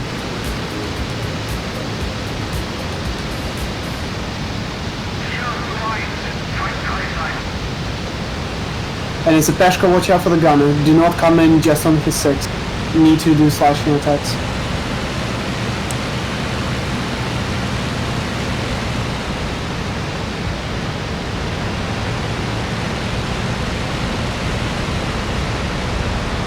We have another 109 here with us.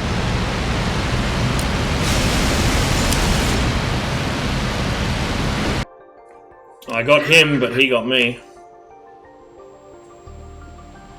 Oh, what's damage? Me, specifically. The aircraft seems fine. Oh, right.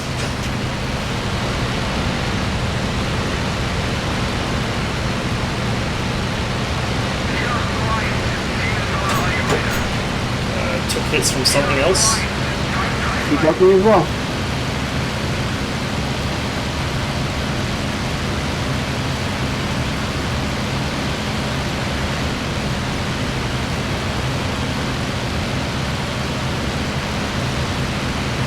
I think that guy has connection problems. Yeah, looks like it. I just heard something hit me. I don't know if it was his gunners making a super long-range snipe or if something else is here. I'm climbing back up. I think I'll RTB. I can't see very well. Yep, well, I was forced to RTB. Well, I hit something and I didn't kill myself, so we're getting somewhere.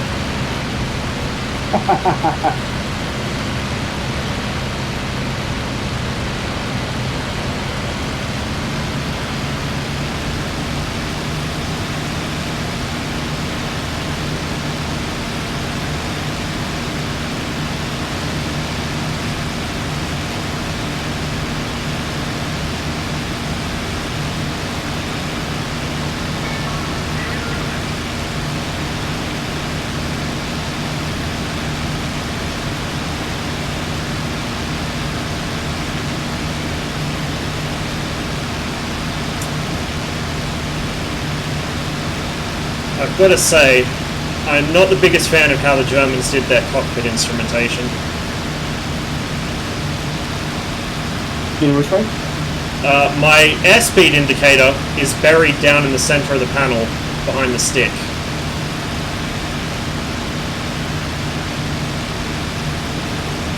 Not sure why it's down there. I mean, I would have put it on the top row of instruments, but oh well.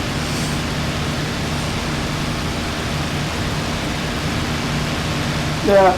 I think the RAF aircraft spoiled me because they all had exactly the same standardized layout. So I just naturally expect a 6-pack of all the blind flying instruments directly in front of my face, and everything else in the same place, no matter what aircraft I'm in. Yeah, that's right. I tend to fly the 110 with pretty much dead set trim, which is plus 50. And by now I'm used to knowing what speed I'm flying at by how much I need to push my stick forward or back.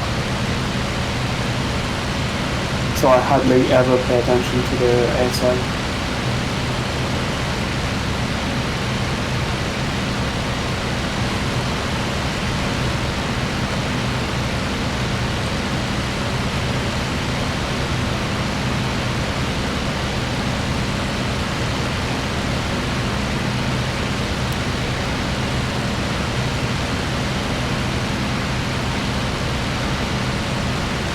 I recommend to get maybe about 1 kilometer above the cloud, and feel free to fly combat power home.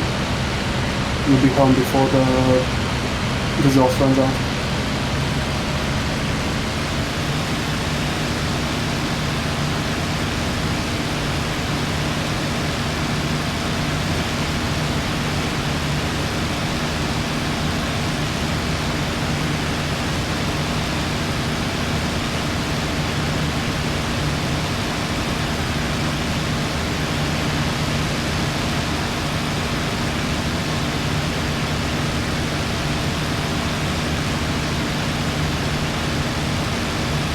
Might actually recenter a bit lower, because it is a little touchy trying to get the gun sight in the right place. So recenter there. I don't know. See, now if I want to see over the nose, though, I have to sit real high up in my chair, like push myself out of it. So I guess we'll just do this. I think that's the best trade-off I'm going to get.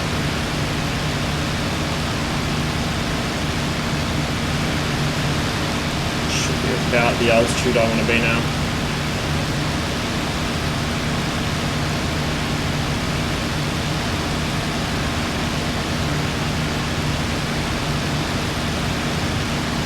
I'm going to have to actually fly with the trim because my stick's not in a very, because it sits on my desk, it's not in a very well placed position for me to just hold it forwards. It gets quite bad on my wrist.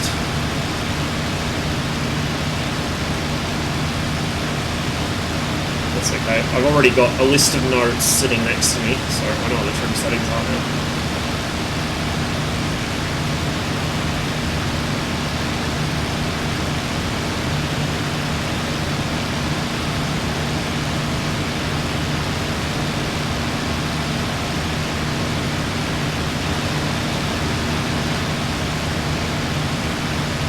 Once you're home, I suggest we change for the northern field. I feel like there is a lot more to it. Yeah, fair enough. Also, with my head at this position, I have a handy level flight reference, which is the top of my gun sight glass.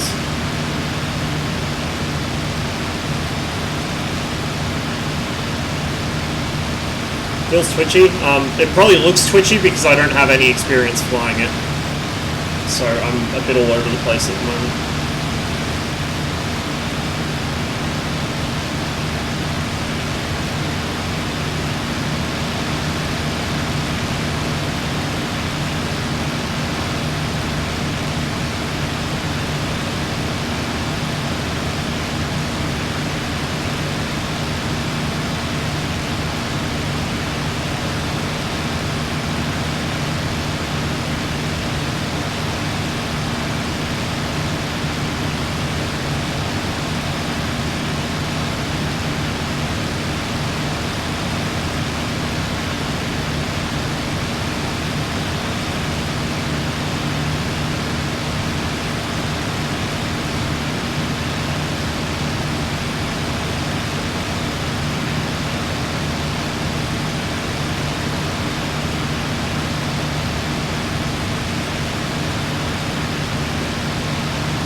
Another point about 110s is I strongly recommend not to take out the headrest thing, because you will get snags from the rear very frequently if you have it out. Yeah.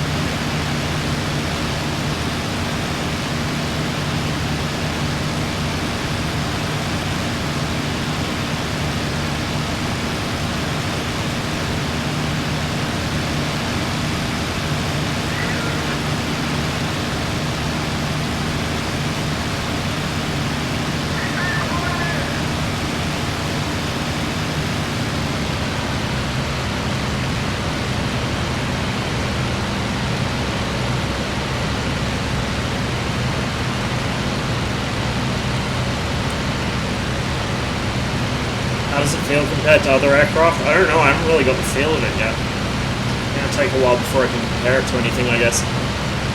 It's pretty responsive considering its size.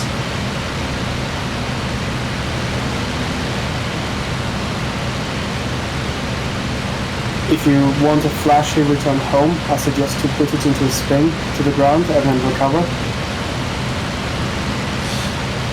Sounds like it might not end very well with me at the controls. You'll be able to recover quite quickly. Don't take it all the way down, but take it partway down.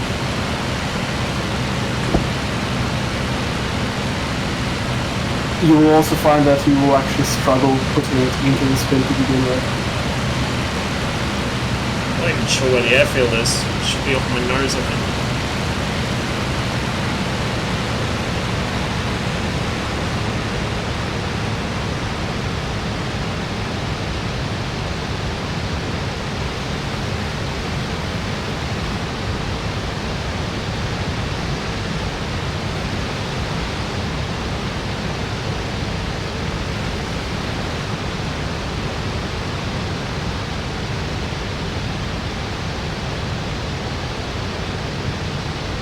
Oh, there it is. There it is.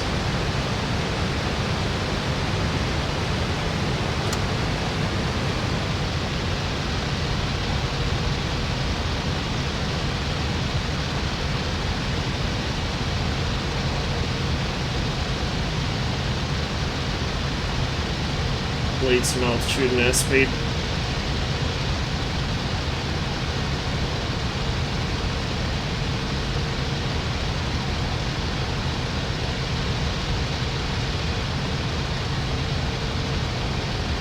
And indeed, the alternative to spinning, boot full of rudder work. Yeah, that's what I just gave it.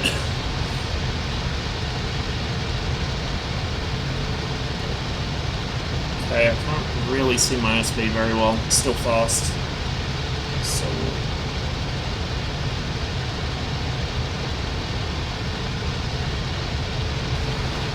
I'm gonna kick the rudder around. Give it a bit of cross controls.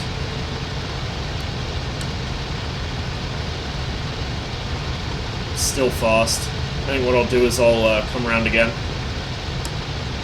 Just do kind of a lazy circuit of the airfield. Problem is, because my vision's all messed up. Below 400 kilometers an hour, you can drop flaps and gear. These notifications. Thanks for the follow, by the way, Isco. I have to use the Twitch app for my chat and alerts because I only have the one monitor and sometimes it can be a bit janky. So I'm going to restart it.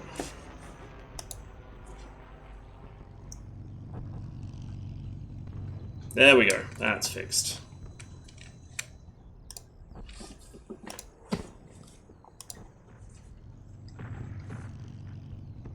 Yeah, well, you can't even remove the headrest on this, but there's nothing in there I need, so that's all good. We'll go with, you know, we'll go with 30. Fuck it. We don't need more than that. If I don't see something in time, then I can just RTB. Let's roll with this one. Actually, that's probably better for winter.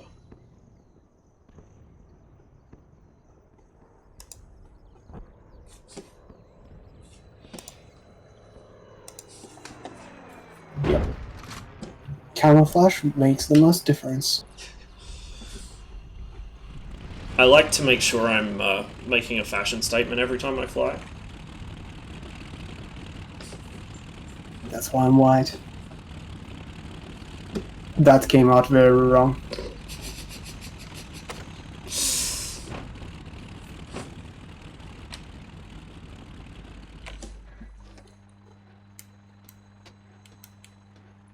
Hang on.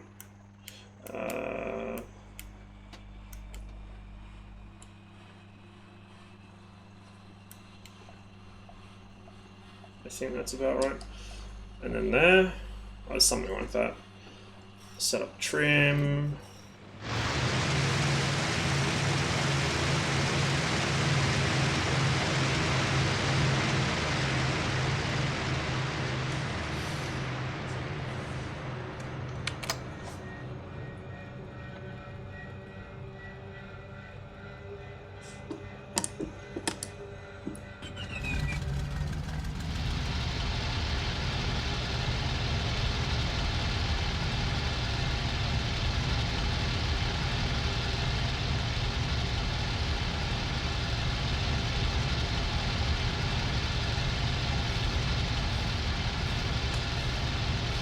Wait for this guy to land so I don't collect him on my takeoff run.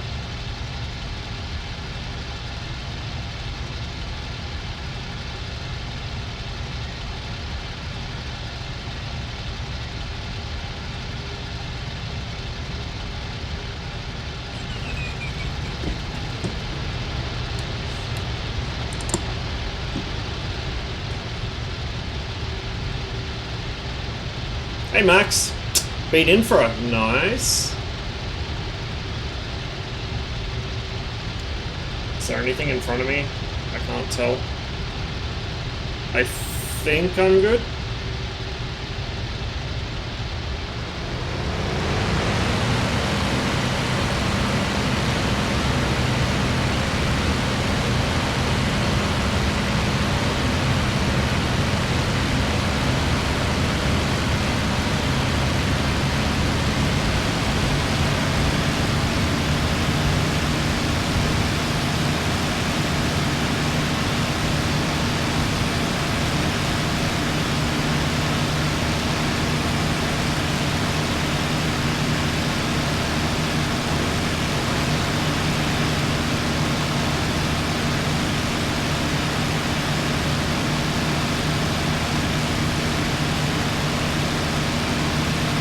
I may have lost an engine trying to fly through the hangars. I'll be with you.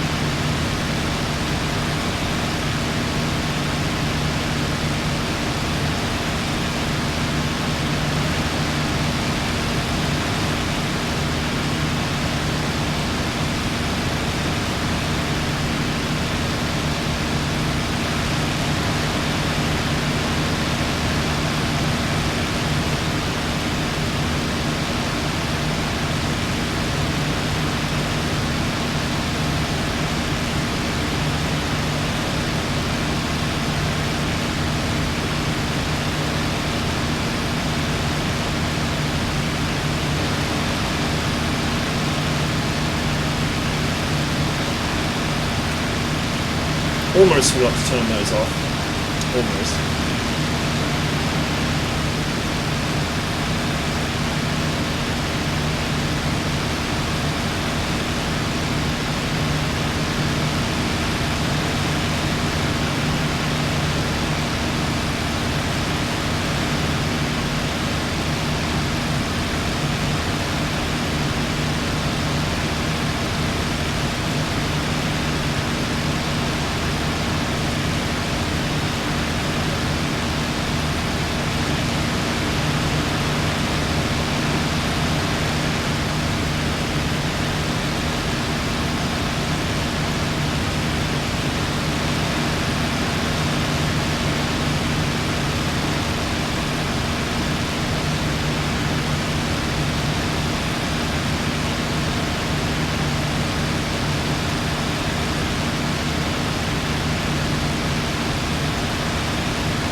Oh, and once you have taken off, do set the gunner for long range.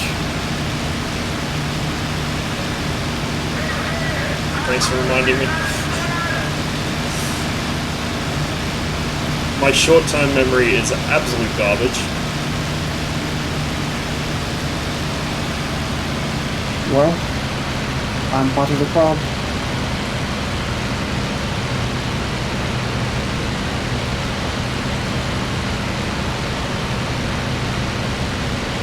It's pretty well behaved. I'm just barely touching the stick here.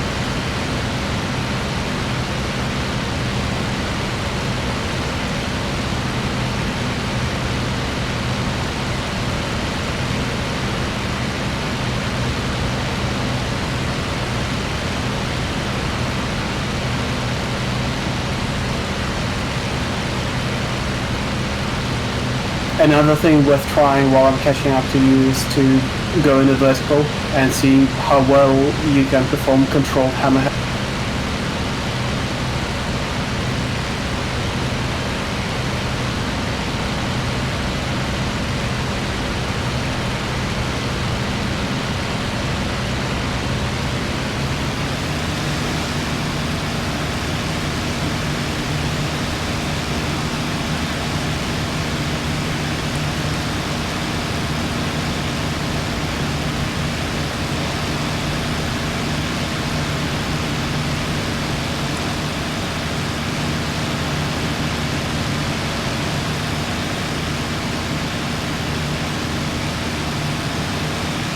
That was a bit early. I would recommend waiting until it stalls.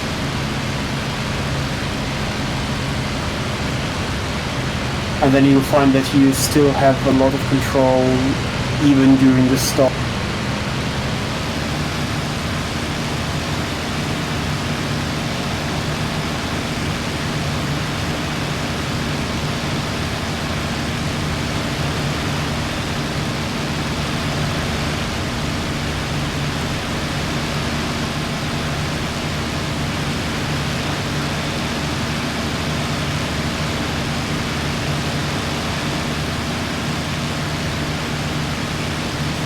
Beautiful. Kinda like this. How did that feel? Pretty good. It is very well behaved. Nice and Can you tell me predictable. a score?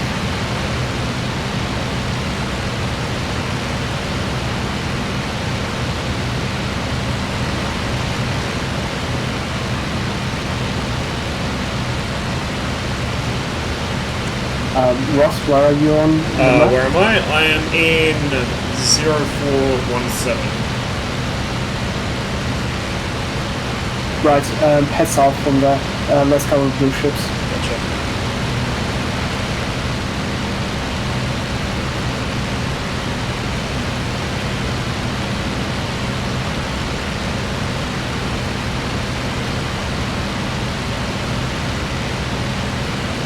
Oh, that's Steven there is the same guy that does a lot of videos of modded stuff for like the old IL-2. They've got all sorts of weird and wonderful aircraft in that now. They got jets and everything in it. Like there's an SU-15 mod for it now, apparently.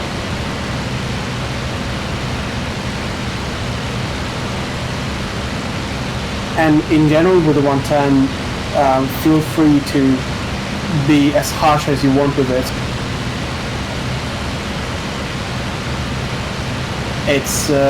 It will be able to recover from pretty much any situation unless you took engine damage, at which point if you go slow, one of the wings will go from underneath you and you will start spinning, which you will not be able to recover. That makes sense. But maybe not now, but at any point later, just take the 110, kick it around as hard as you can, and you will really see that you need to struggle to get it to misbehave. Yeah, I was giving it full cross controls there when I was flying over the airfield and it just didn't care. Yeah, it starts carrying when you become a bit slow, but even then anything that goes awry can be recovered very easily.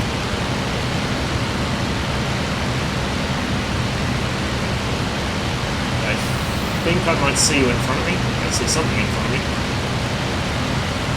Not wrong. Yep. Cool. We have ships in between the two land bridges.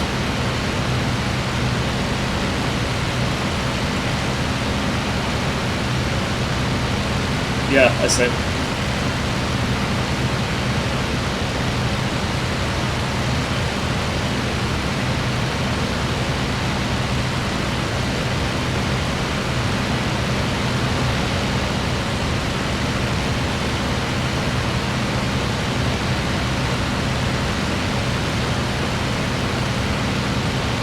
We have a door with us, and we have a red.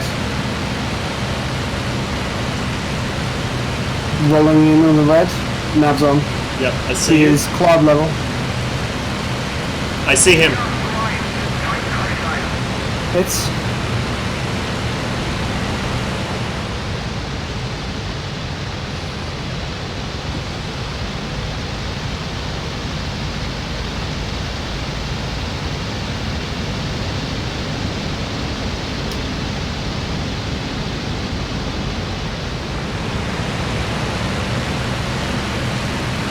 I'm climbing back up. He's down.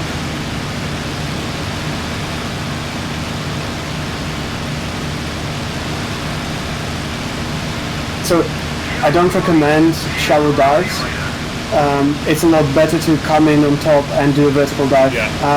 Enemy over the ships, they just sunk one of them. There are two red craft on I the see deck. lights, yep.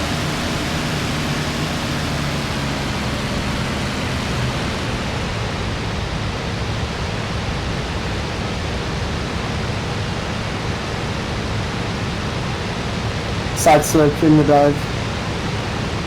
He's even got his nav or his landing lights on now. Yes.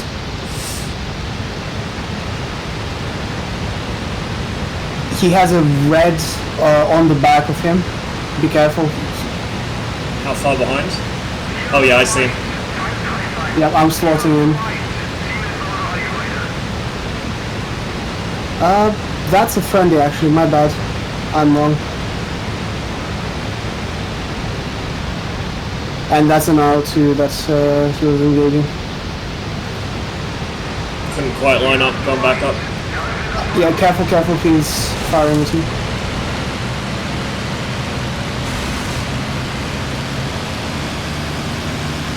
We have another red. High.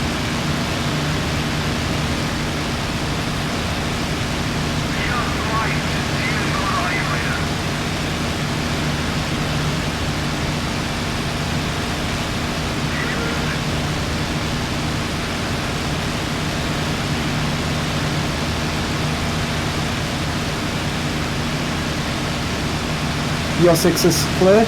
I'm on your far 6. Okay, I'm going back up.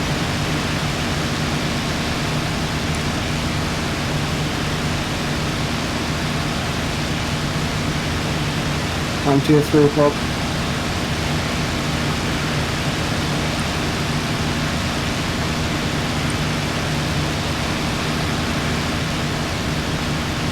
Four o'clock low. 5 o'clock low. Yep, I see him.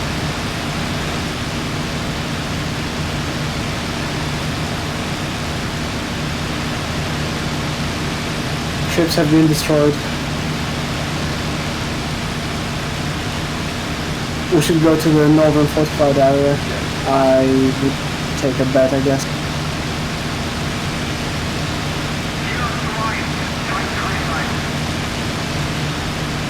Careful, red. Seen. Check your 6. Check your 6. Yep, he's firing. He's firing at an enemy. Okay, I'm tripping over my own words. There are 2 reds. Yeah, I see them both. I'm engaging the one that's diving right now.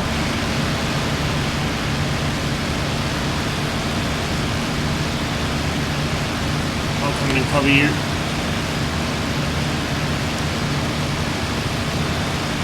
Second is trailing your 6. He's closing.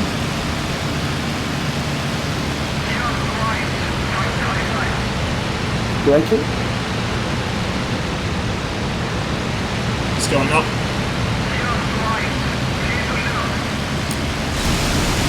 Zero.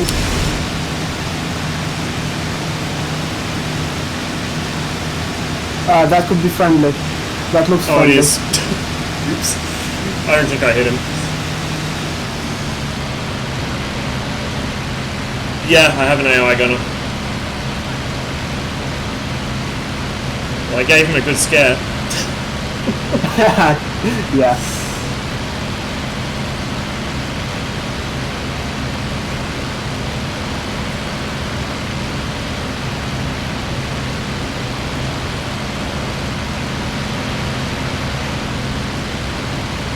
I'm on your low 5.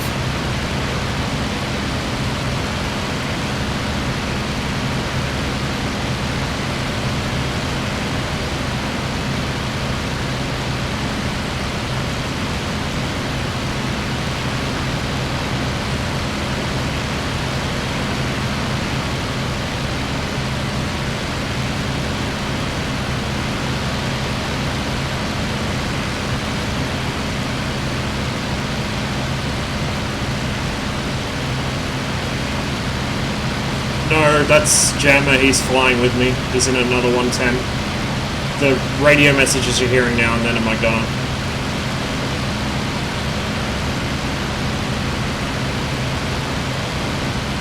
Yep, 110.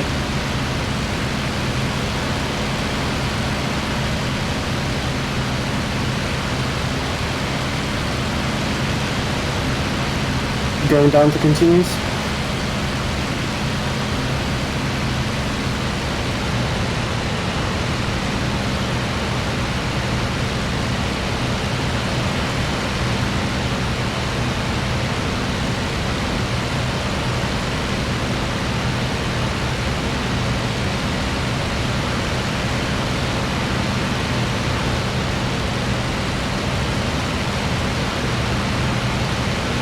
It's going to be on our front left.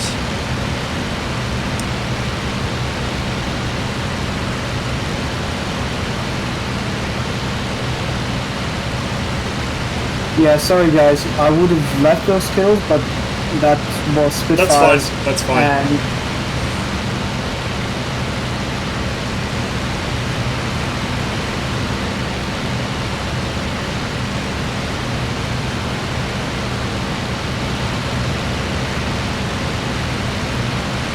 I will get something sooner or later. But every bit of practice I can get at even just diving in and not getting killed or ripping my wings or doing something stupid is good. yeah, once you get a better hang of the 110, when you begin your dive, a thing I do is to put it to manual prop pitch trim. It's kind of an emergency setting for the German aircraft. If you took engine damage, that's the way to bring down the RPM without bringing down the manifold pressure. For dives in the 110 it works because by default 110, one second. Yeah, by default 110, if you put it to zero throttle, it will nearly feather the prop to give you the best dive speed, but generally you don't want that. Yeah. So if you put it to manual pitch trim, it will sometimes even over rev the engine if you dive, but that allows you to bring up the power quickly after the dive.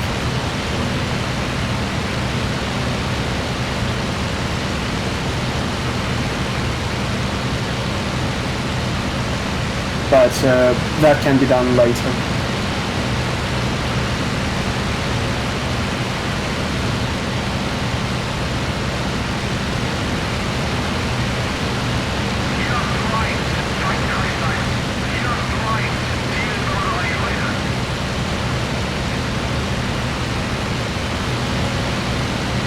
Now the real question is, was that my gunner or was that someone else's?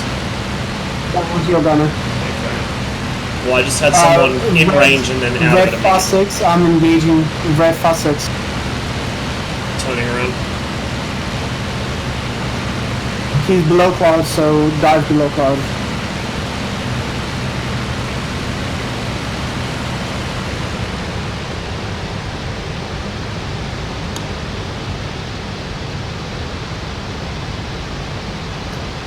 I see you. Was it? He's with me. I see him.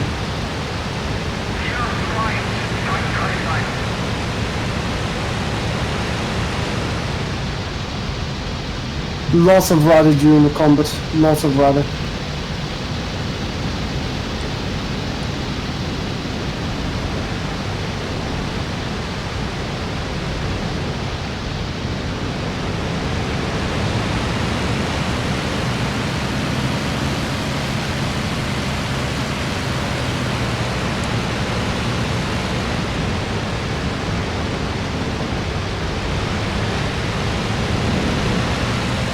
he managed to snipe me. Wow. That guy is good, by the way, so take it as aggressively as you can.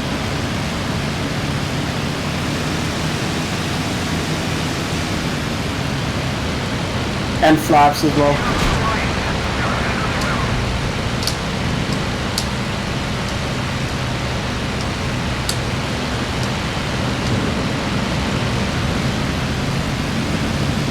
I would stay in emergency power. You will lose too much energy that way. Going horizontal is bad.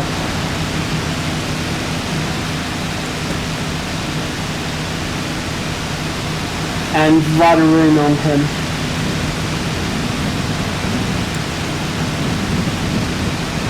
No, you keep on fighting horizontal. 110 fights in the vertical. Old bad habits.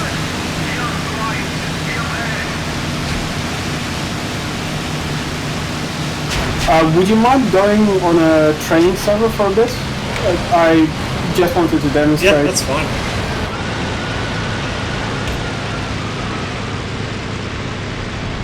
Well and truly out of my depth there. Oh, it's a Lansky. Okay. Had I known that it was him, would have taken down immediately. I was trying to save him for you to play with, but yeah. It wasn't a good idea with him. I probably should have, like, when I didn't have a good lineup on that first pass, I probably shouldn't have immediately turned. I should have gone up and come back down, but... Yes. Yes. 110 goes from energy fighter to vertical fighter to a horizontal fighter, kind of as you lose energy. But against P40, you could have gone vertical very easily. There is a server called Training Server 72 AG. If you sort by inverse name.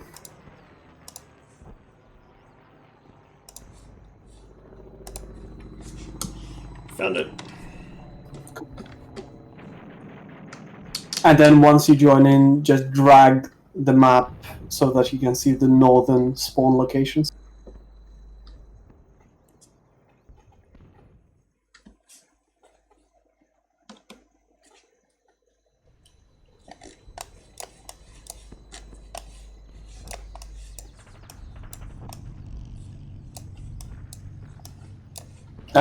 At the top. Yep. Oh yeah, got it. So I'll take the beta 1. Please take the beta 2.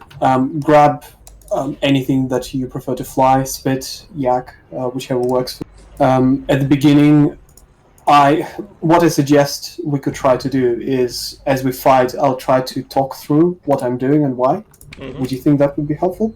Yeah, sure. Cool. In that case, when you're ready, just say go and we'll start. Alright, I am ready. Go.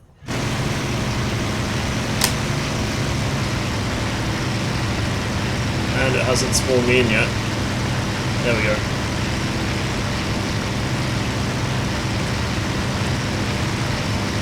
Ooh, they've increased altitude of these things. It used to be that you spawned at 1 kilometer. There it is.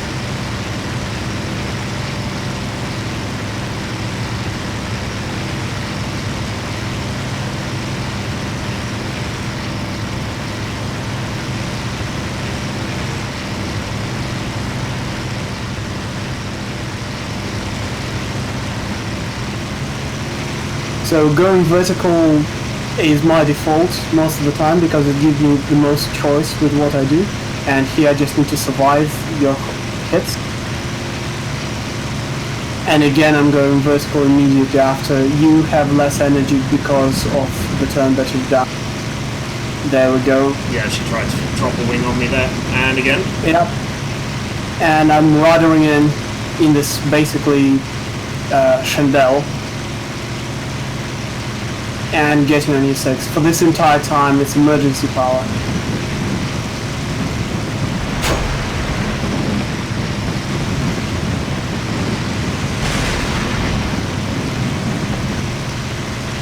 Immediately dropping to combat power, as now you're breaking away and I have the advantage.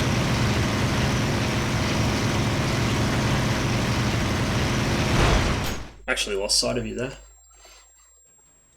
With markers. Markers. Sorry. Oops. Yes, press I for the markers. Aha, there we go. Yep. Right, let's restart. Markers are helpful because they will also give you the readout on my energy. Ready when you are. Press and start. Okay.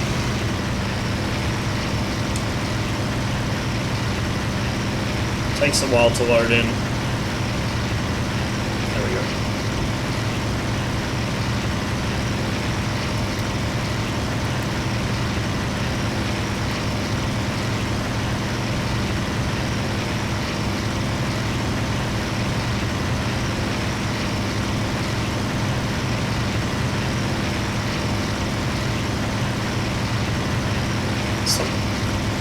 Something trailing behind you as well.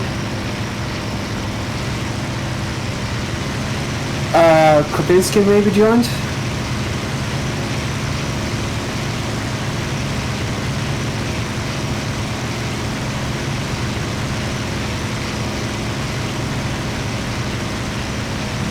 The other reason to go vertical in 110 is because you're slowing down and that gives you much better control and better turn rate.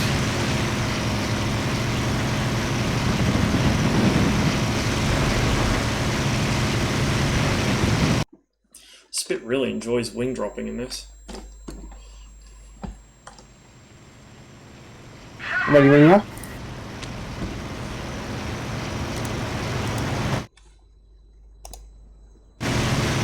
Fine. Right. Yeah, it seems to go into a spin much easier than I'm used to.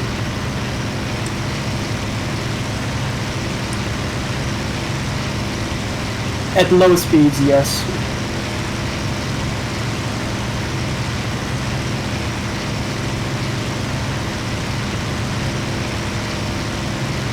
Kropinski, if I say anything kind of out of line, do please mention as well.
So again, as we are meeting, I'm going vertical immediately.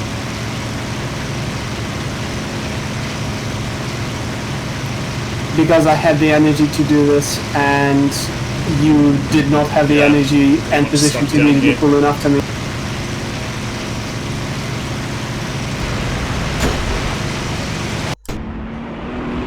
And toast. Would you like to swap? Take the 110 and I'll take something for you to beat up.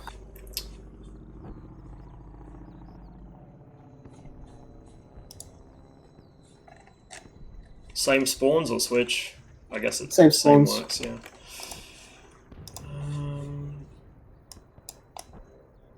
$30. Don't need to change that. And we don't need to change that.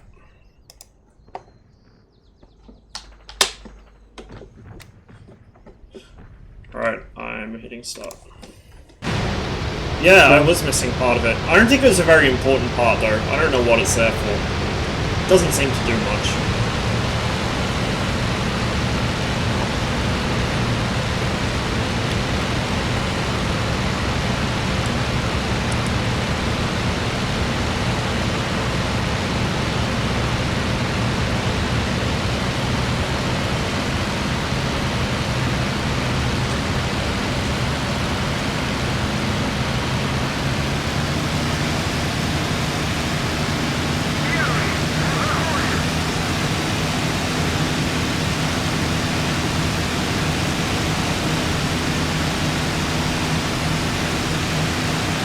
So I've burned some speed for you to simulate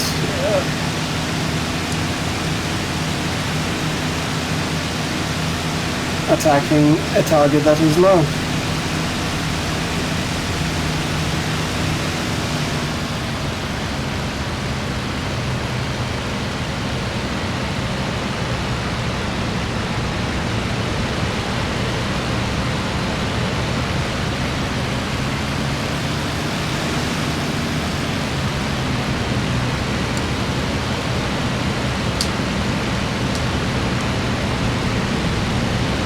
Cool. At the top you could have snap rolled back in on me instead of trying to follow through.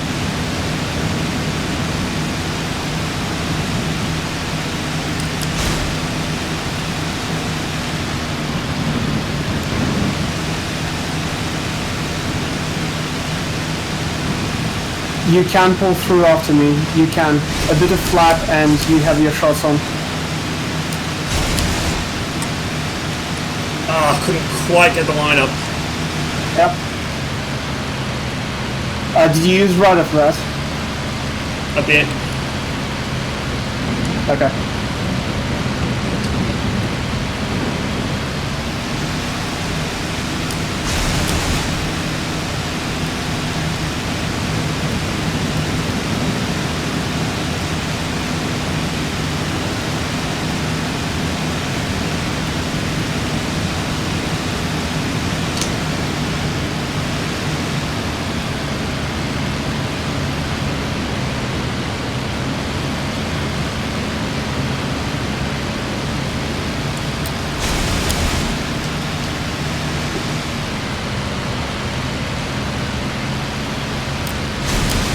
I'm just trying to role play a usual red fighter.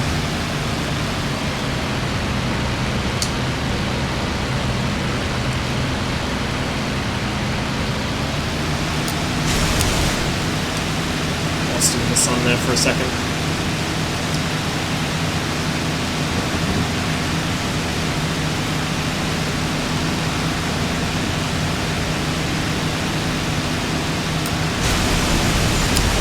Nice hits, nice hits.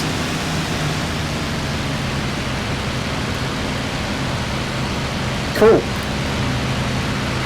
Shall we do that a few more times? Sure. Ready when you are. Bit sloppy on the controls, if I can speak English, Jesus. But we'll get there. Just a second. You don't have to reselect again, just click the start works. Yeah, I thought I misclicked and picked the wrong airfield, so I was just making sure.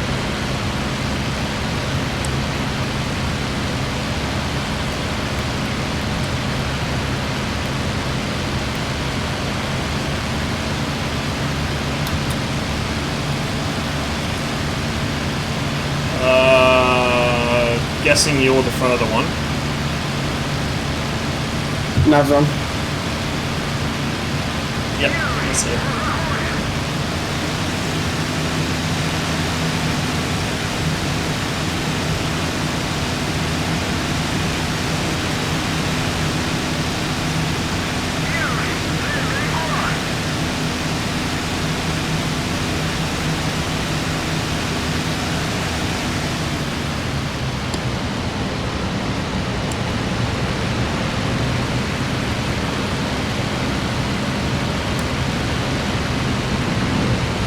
I definitely would not play with throttle as much as you do.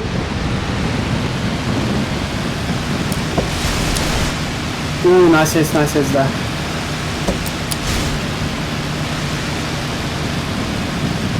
Some of that barrage snapshotting in action. Aiming is for nerds.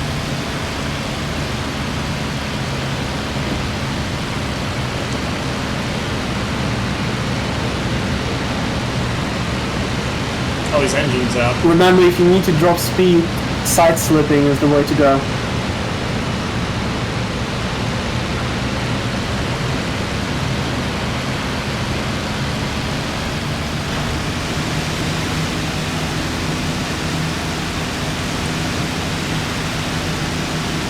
Alright, engine out. Let's restart.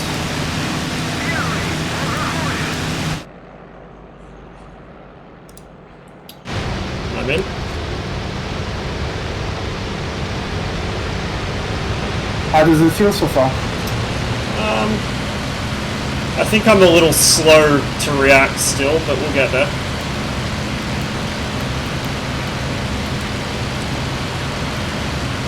If I can suggest, just keep trying to take every shot you possibly can.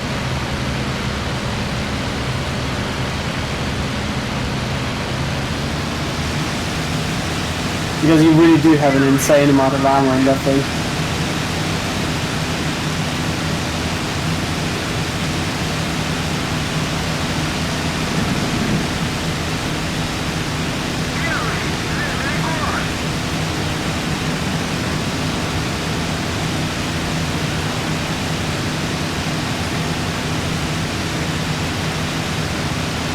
So even on the merge like this, I would take the shot.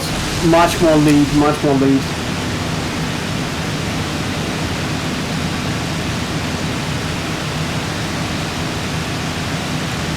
Keep my gun sight in the center of my field of view here. Remember when you need to change the roll direction, full forwards, full aileron, full rudder in the other direction to get the roll fast.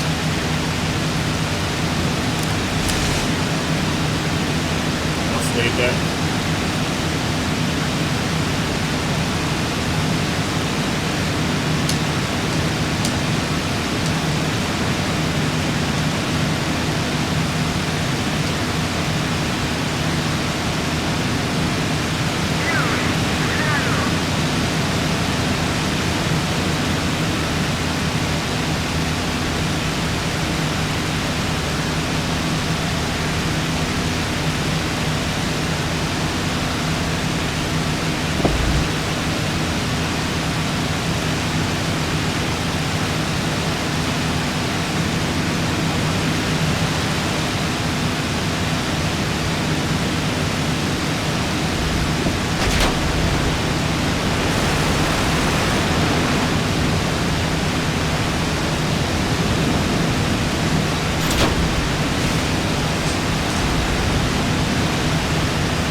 Yeah, at this point, unfortunately, you lost the advantage and the initiative because you decided to fly straight for a bit.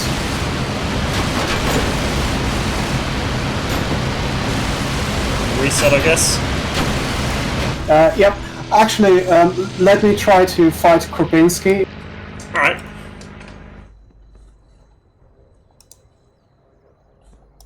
And what you can do is spawn, eject, and then left shift F2 and left control F2 to watch other people. Just gotta wait until it actually gives me control so I can do it.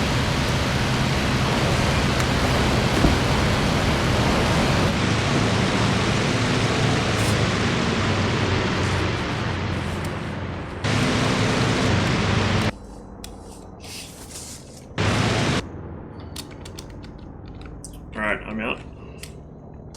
Cool.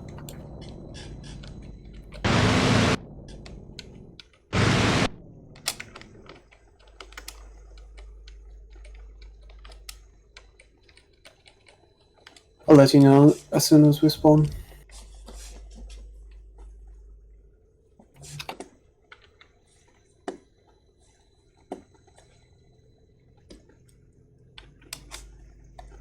Spawned.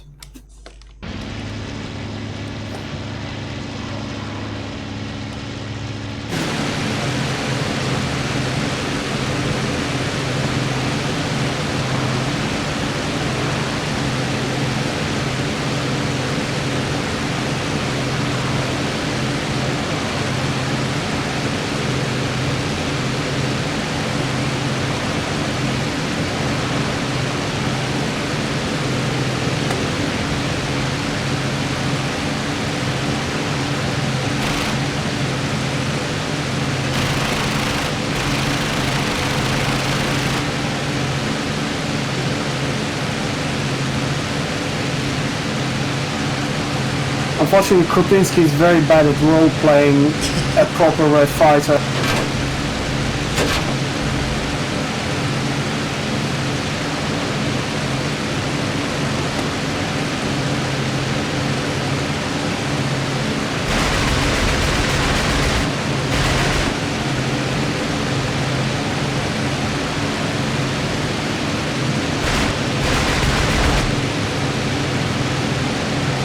felt those ones. So at this point, somewhat similar to what you were doing, but I'm not touching the throttle at all, trying to sustain the energy. And as we slow down in the scissors, I just kick in the rudder occasionally to get this turn in.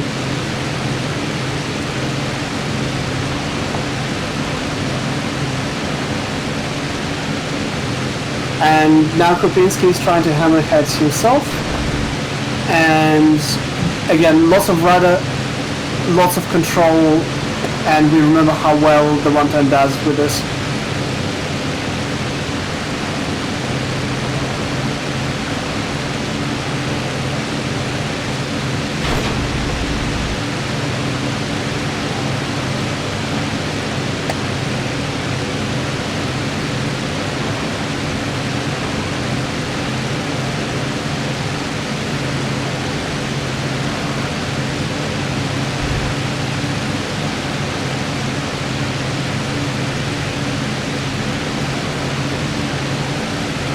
Probably having some trouble keeping it stable. If the yak is starting to win, quite a substantial piece of his wing there.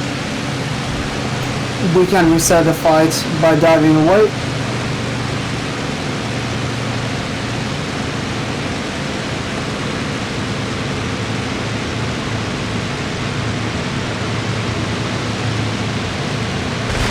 And then doing red tails maneuver.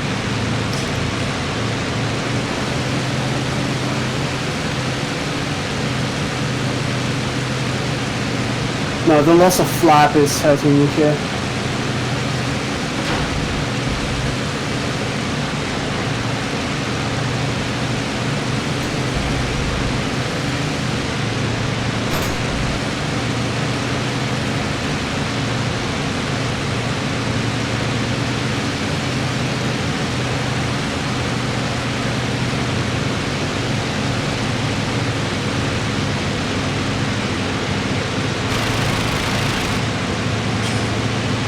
Jesus.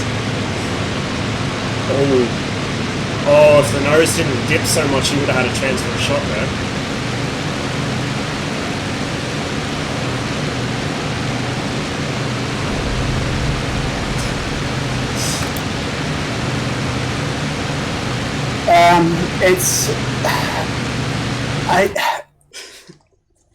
It's difficult for me to say what you can learn from this right now.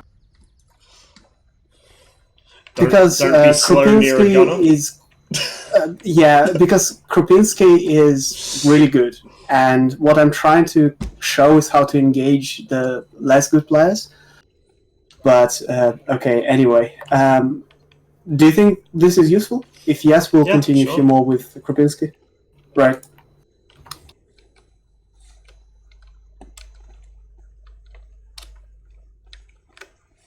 I really wish the EU official 1CGS was up, because then we would have been able to practice there against lesser fighters.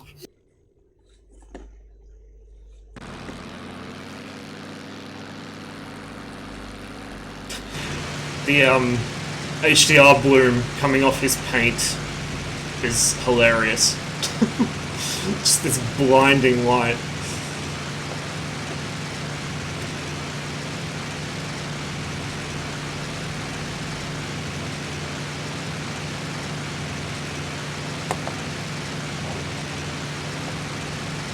Not sure if there's a view controller padlock onto another aircraft like there is in DCS.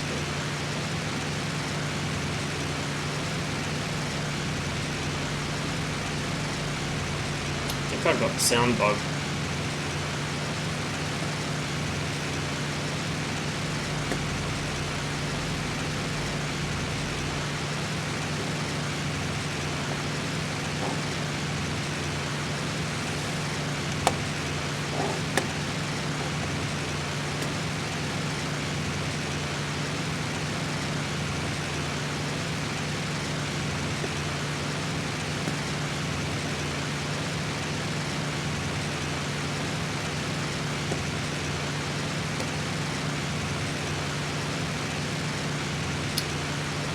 The dreaded sound bug strikes again.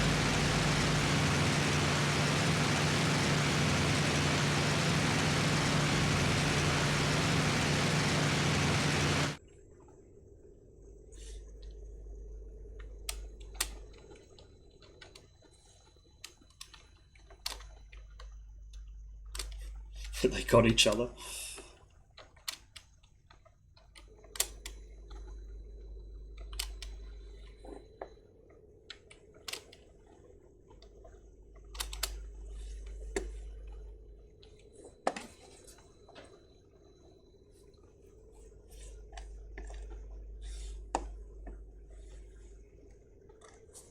I'll get some music going since we have no sound at the moment.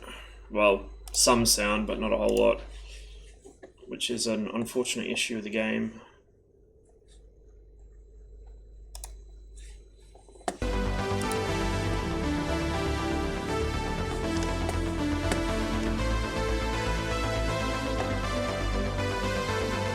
Oh, oh, that was close.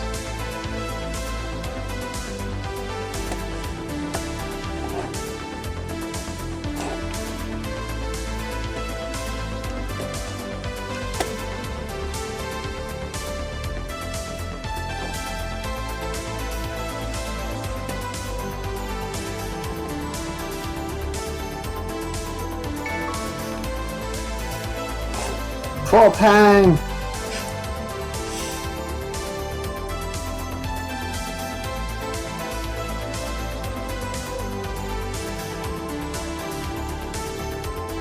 F8.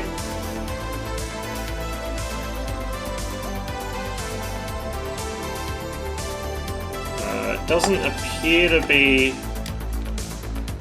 doing it.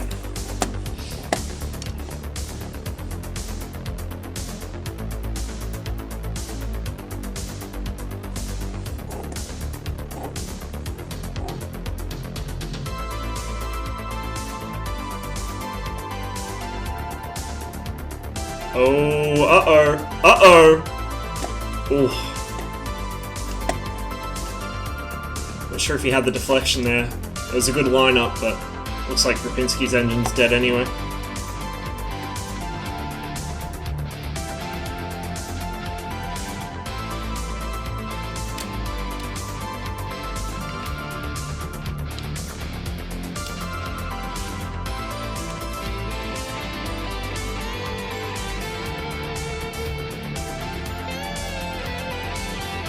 Actually, Ross, would you like to jump in? Yeah, and sure. I'll play Turkey for you.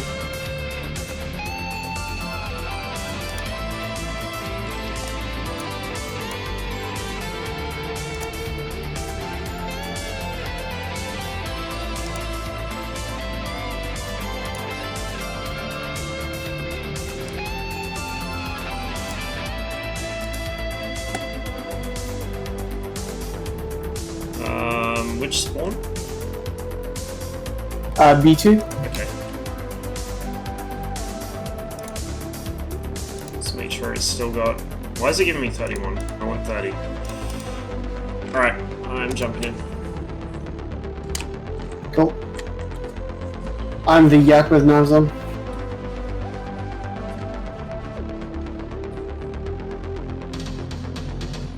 So if anything that you got out of that fight, abuse every control that there is.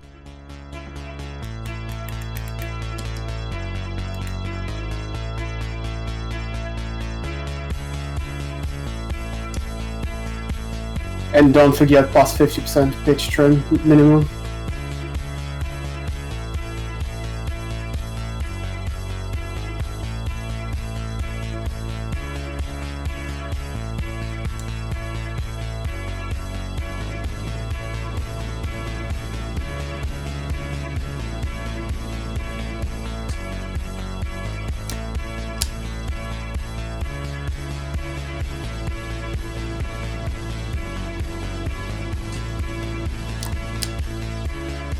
A bit of flap, 10-15% for flap to keep up with me.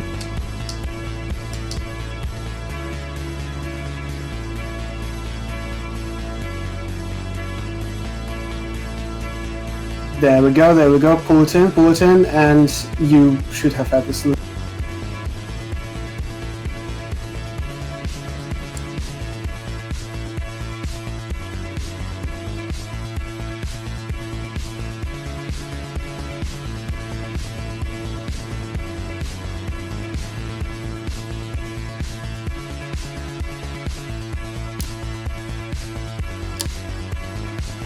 Not quite. Just slightly off.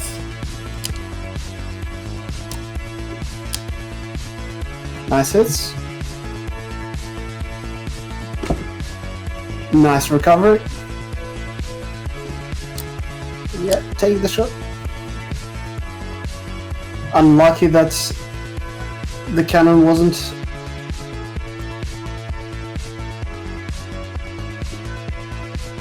You may have burnt your engines. Yeah, I think I did. What happened there? Oh, that was just me being clumsy. Right. That's a tree. Let's restart. Ready when you are. Yep, just a second. I've got the sound bug, so I can't hear what's going on in game at the moment, which probably doesn't help. Oh, in that case, just please restart. We'll wait.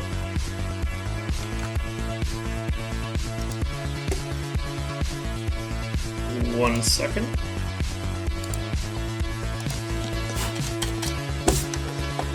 Right, I'll be back in shortly.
Decided to take forever to load, but here we are.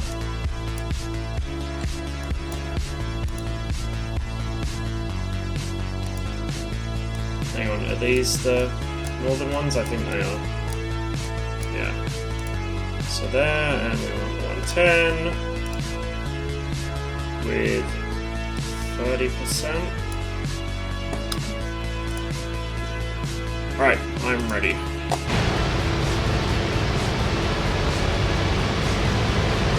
Go. Yeah, because I don't know what I'm doing.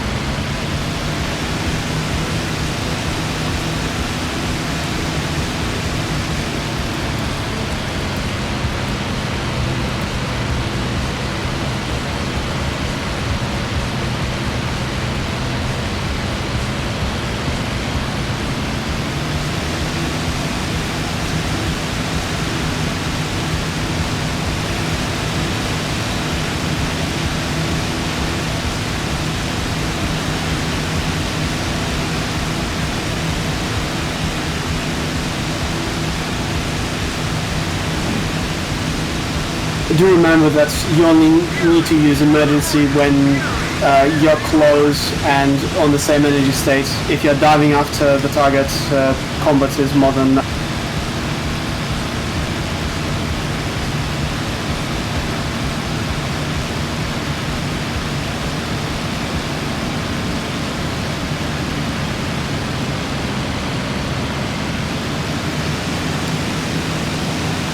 So at this point I would not have gone through the bottom, I would have gone through the top if somebody split us.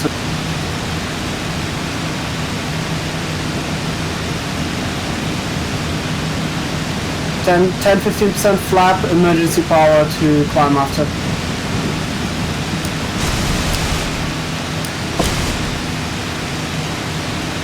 keep it. You can keep it up with me. Nice. Rudder it in.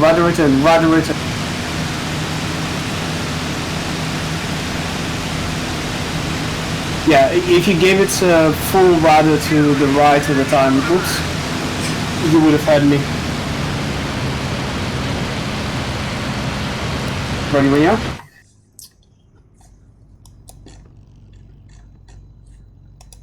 I'm in. Go. In general, 110 isn't very good at chasing people, so if enemy decides to run away, let them. And that's why the entire combat is about conserving your advantage instead of sacrificing it for earlier hits.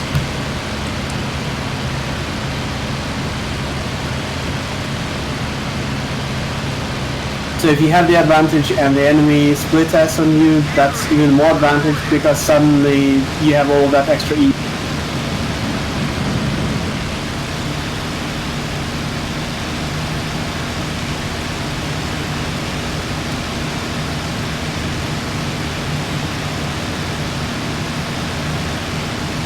Get the hits in. This is a good time to get them in. Yeah, I waited too long.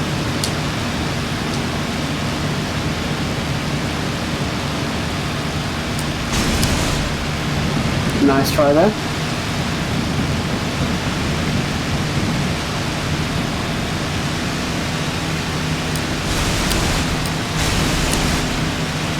Rudder it in.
Nice, and flaps.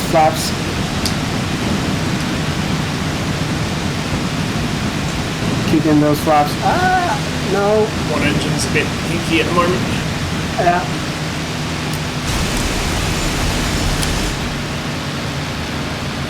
Yeah, my left hand. Yeah, you would have easily had me there had your aim been better.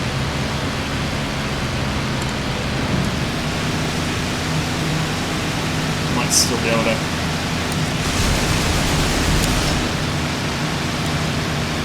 Quiet. And I could not recover. Uh-oh. Nice. Neither can I. Splat. Ready when you are?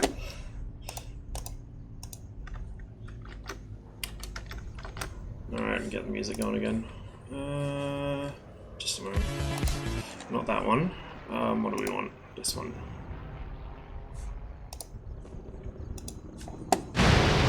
Alright, I'm ready. Go.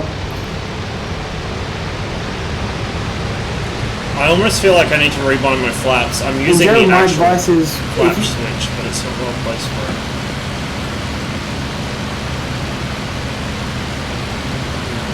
if you have advantage, try to keep it. So in that spiral dive, you didn't have to dive below me under any circumstances. You're just there to keep up slightly higher and keep trying to turn in. And then as you're slowing down, you can kick in the rudder to get the snap roll in on the spiral. You basically cut half of the turn in the spiral.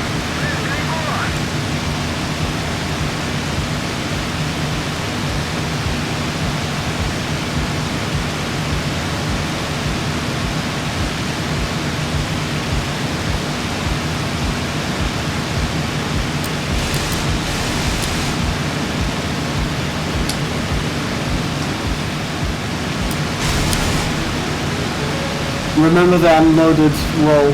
Full forward, full left rudder, full left header.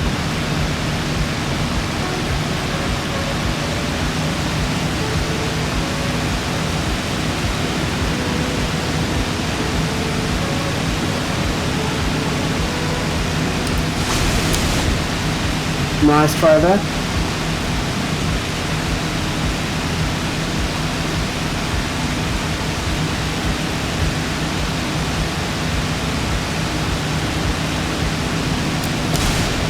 Flap, flap, flap.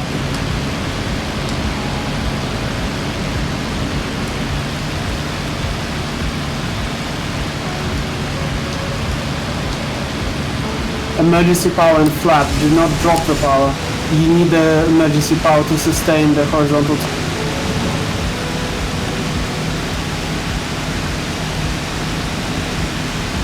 Definitely very hands-on. Much more so than the M2000. So it's a little difficult to get used to. And more flap, more flap. When you need to get the last moment of deflection, kick in the flap.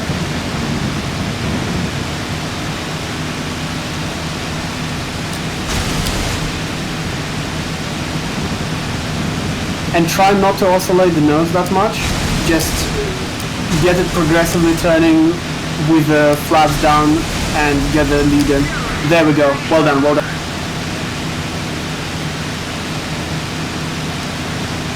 Stick sensitivity is a little wank, like a little fucking janky, not wanky. It is actually a bit wanky because it bounces back and forth, but you know what I mean. Just a sec. Okay. Words are hard. Basically, like, it's hard for me to hold the nose steady because it's a little... wavers a little. Probably noise damping on that wouldn't hurt, but... oh well.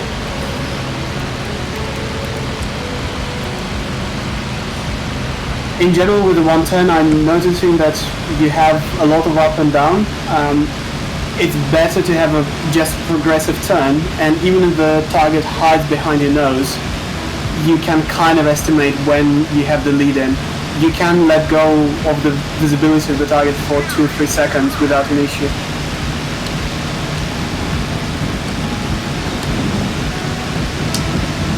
And if you're on that final moment to get the deflection, you can start progressively dropping the flaps.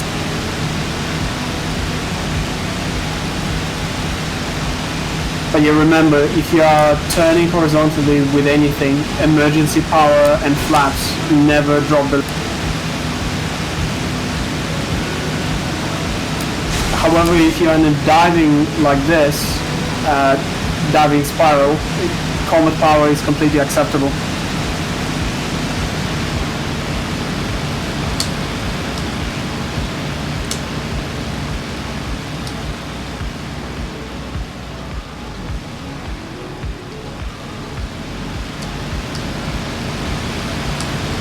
And you notice the yak going horizontal, emergency power and flap again to get it.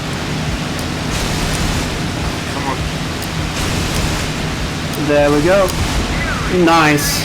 Well done. It's a handful. Ready when you are. You can start now.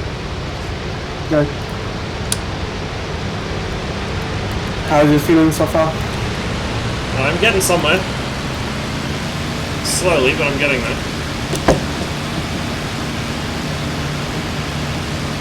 How does the aircraft feel? Pretty good. Is it the Mirage, like you said? Not quite. I mean, the Mirage is fly-by-wire, so I can just switch off the flying part of my brain and think in geometry, but it does do combat very much like the Mirage. Like the sort of general scheme of things.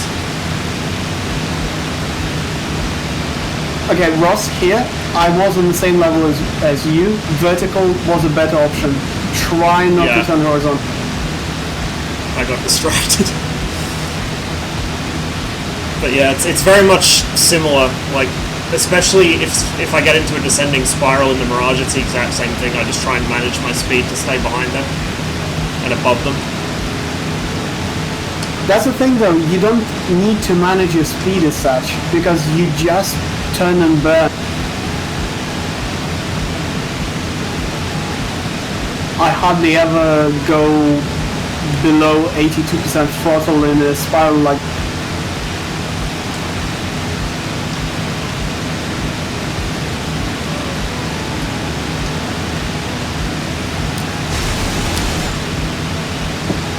Remember those unloaded turns, rolls rather.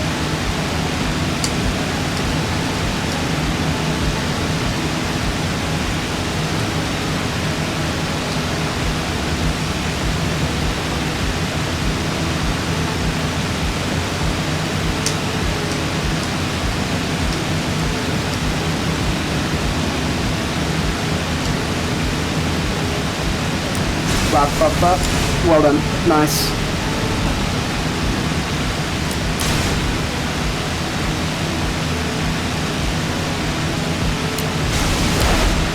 Nice. You hitting the ground shook the crap out of me. Oh, and damaged my engine. Wow. Ready, ring up.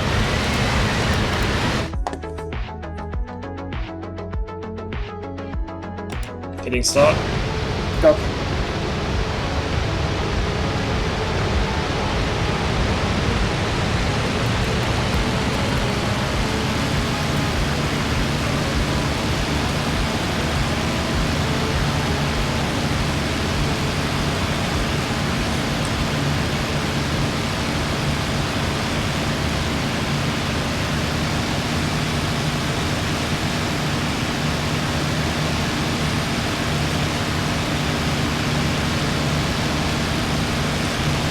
One thing I can see is once I am not using markers, once I'm actually in combat, I'm going to have trouble keeping a sense of where people are, because we all know how good my situational awareness is, but we're going places.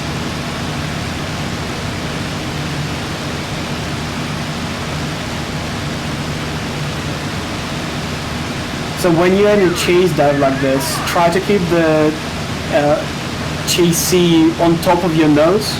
So in effect you're trying to come in above them still, even when you're chasing them.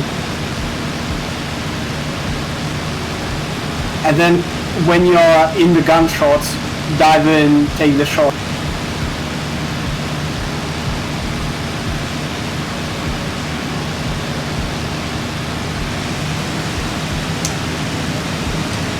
And at this point I would have gone up instead of trying to chase through the turn, because you have the energy and advantage.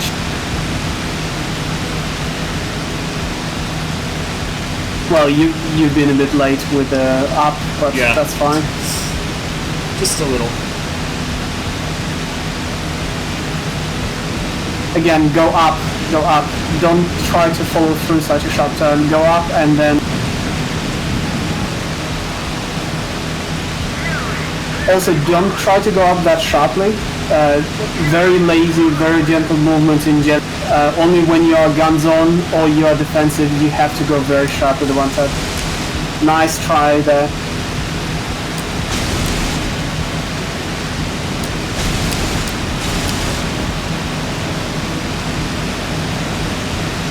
At this point, I would have followed through because your energy state was somewhat similar. But again, you haven't lost too much. Up. Right now up. Do not go in head on.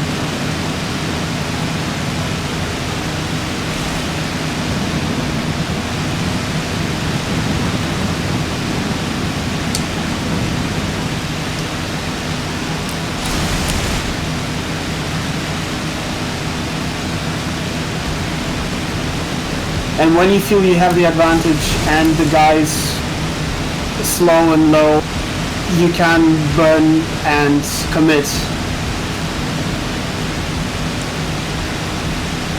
When you feel kind of the situation is right and you're getting the shots in that you...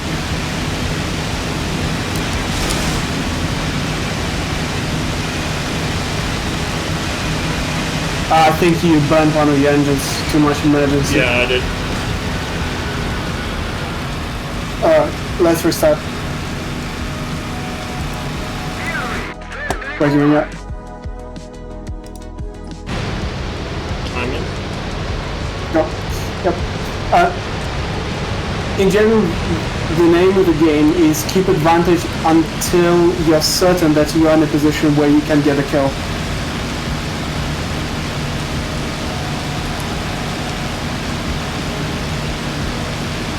If that makes sense. Yeah.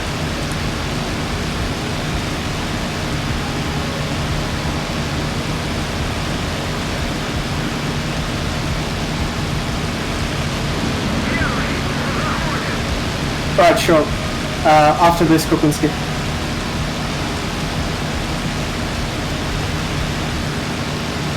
By the way, Krup, if you have anything to add, do please write as well.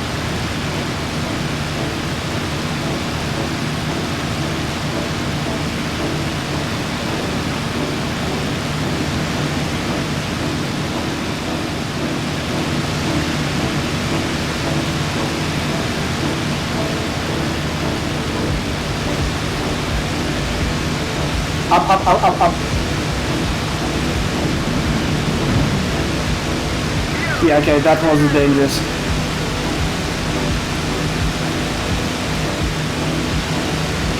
And now rudder in. Kick the rudder in.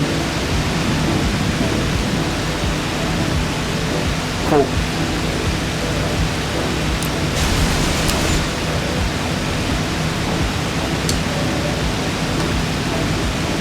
You have a point, Krup. I just think that 110 is the closest to the fly-by-wire.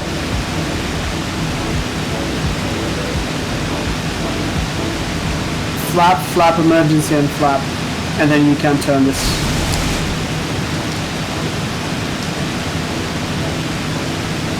You can go up to 60% flap here.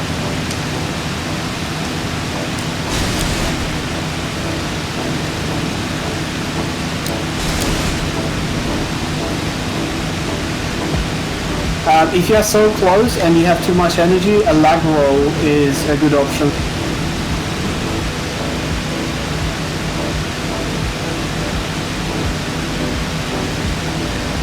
Oh, whoopsie daisies.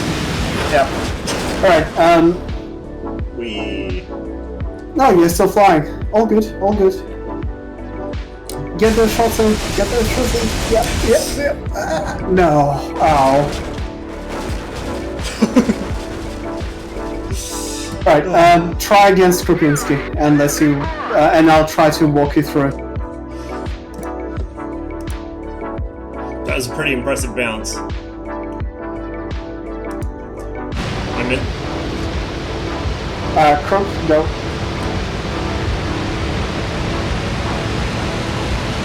You need to switch the location, not you, Ross, Krup.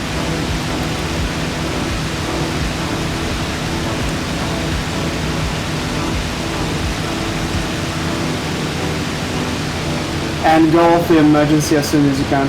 Yep.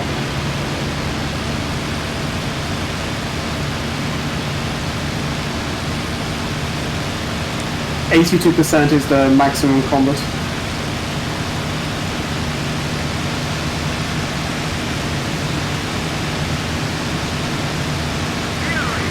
Cool, you have the target underneath you. That was too hard in the vertical. That's okay.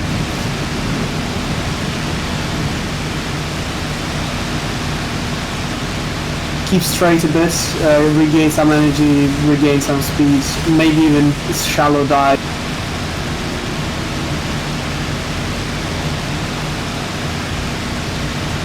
Okay, he's turning away, level out.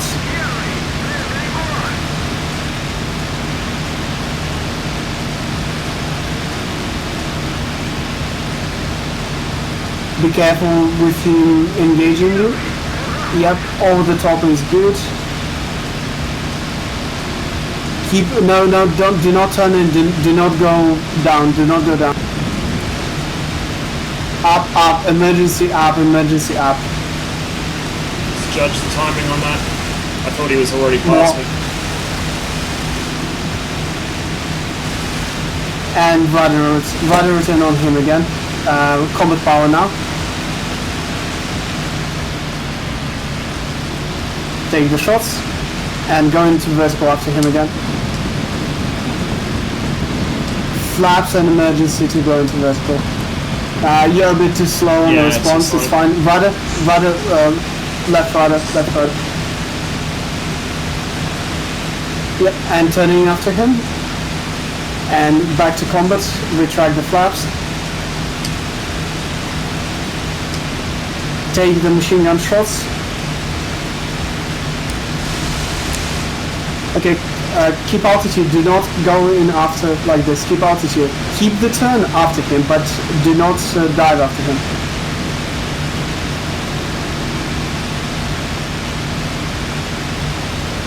And again, follow his maneuver through, but do not dive, keep the altitude. In this case, going up, he's going vertical, so go up as well, follow through.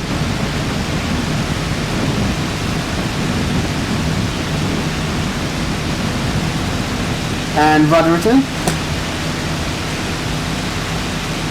Well, the other way would have worked just fine as well, but flaps, 20-30% flaps. Oh, whoopsie daisies. Yeah, you lost control of it there.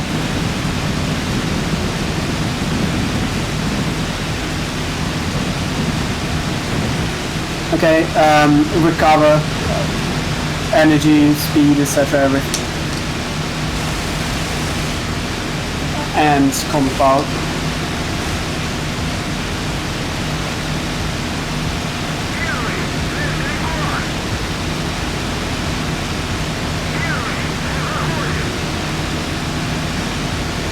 Krup, can you actually engage? So we try the defensive.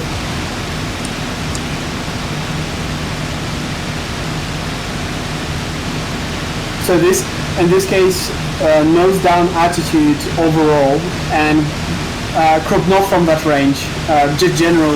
Oh, I've spotted easy 110. I'm gonna go get in easy kill. Ross, I think you're still running emergency. You need to combat power. The throttle's a bit sensitive. Sometimes it pops up a cent or two. Right. So in this case, establish a slow horizontal turn and watch him. When he's getting close and you're feeling that as he gets close, tighten the turn. Once you see him pull into the deflection, reverse the turn direction.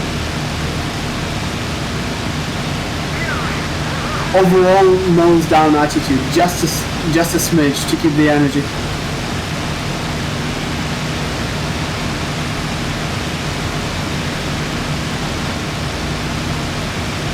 Tighten it a bit, tighten the turn. But keep the nose attitude down.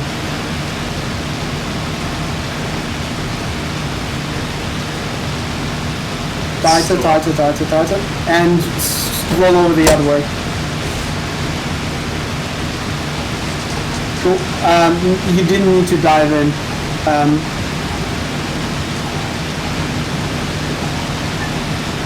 No. Brain's struggling to process so many things at once.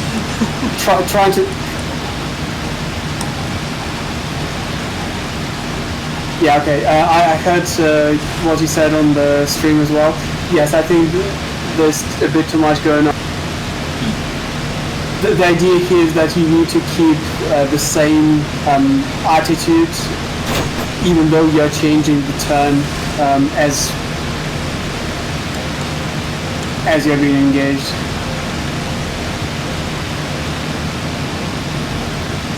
So again, change the direction. As he's very close and over speeding, then we need to go into the climb and roll.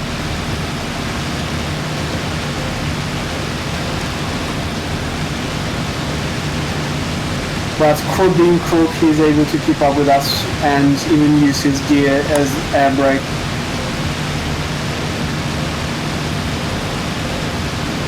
Alright, Krup, I'm gonna demonstrate this myself. Ross, would you mind taking like a yak?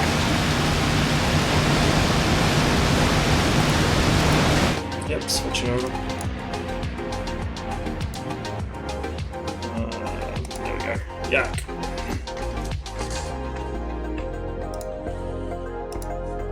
Don't need any of that.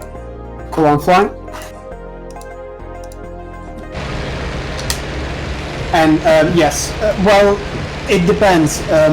You need to pull as hard as the enemy is.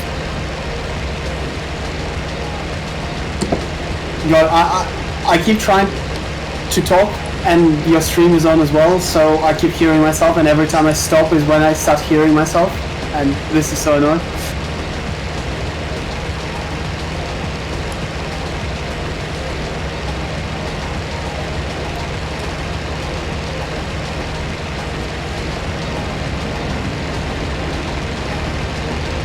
Alright, Ross, engage me like you would normally.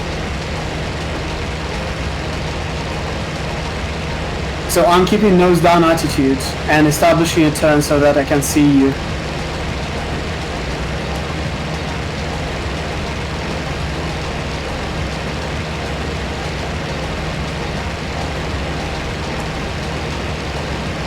Rolling over just to let you catch up quicker, because I want this fight to be over.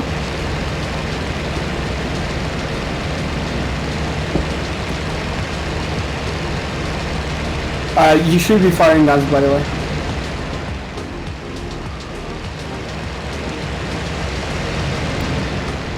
And this point, climb and snap rolling 110.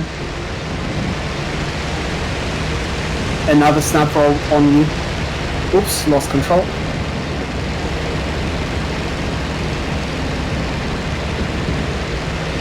And you are in guns for me.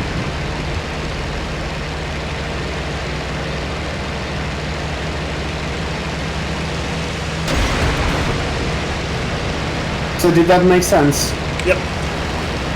Yeah, let's try that one more time. I have trouble doing so many things at once at the moment. I'm noticing.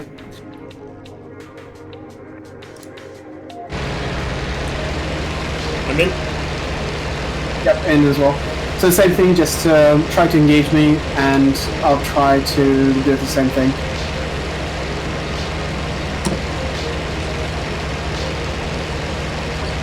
But as you're noticing, every time I change the turn direction, you're suddenly starting to catch up to me.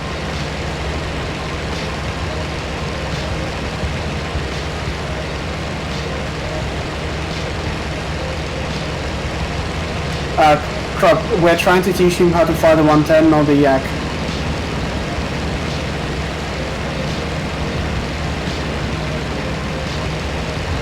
I don't want him flying with the Yak, but that's just personal preference.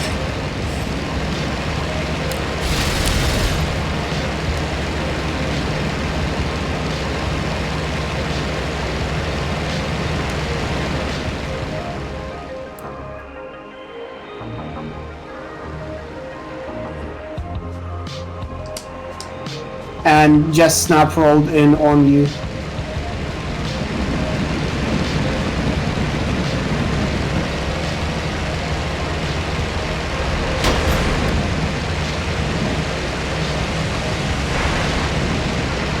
And I'm toast. Pretty much.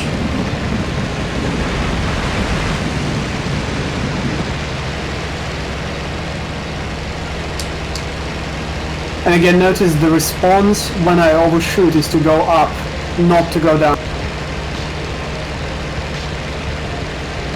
And as you are pulling in after me, I'm just trying to stay above your nose.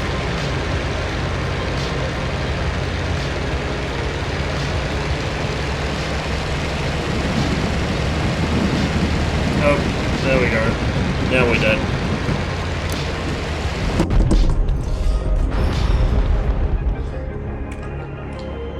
Yeah, I'm Right, having a lot more trouble with spins in this than I do anywhere else.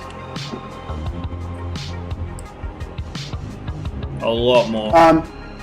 That's kind of the results of A, physical modeling of the flight model, and B, likely your bad rudder.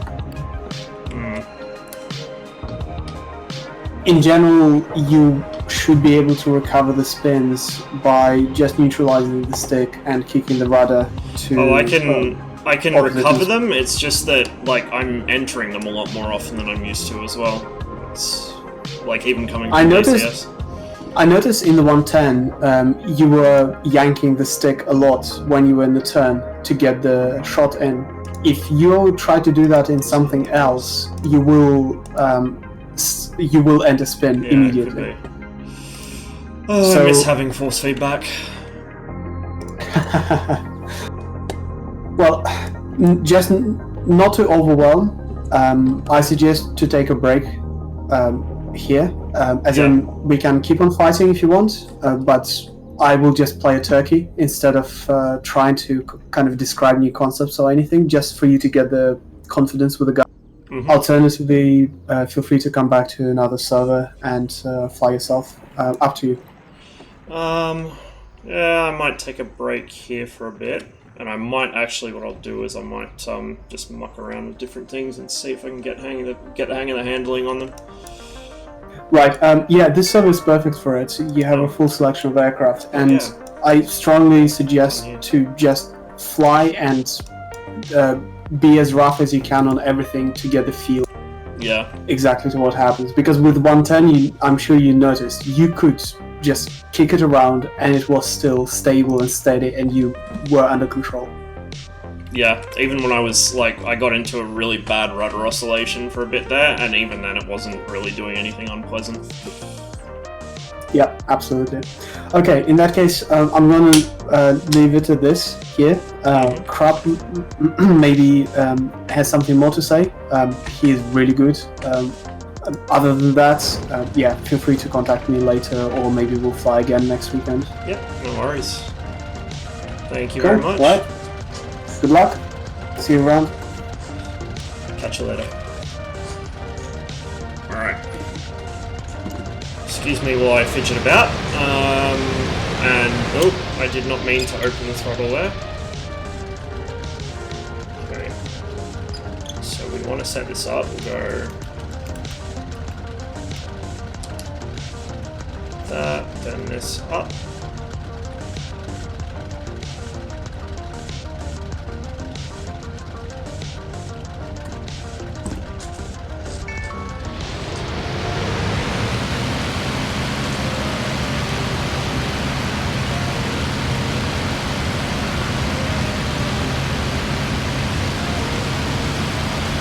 Why my Spitfire habits, firewall the throttle on takeoff, which is not a good idea in this thing.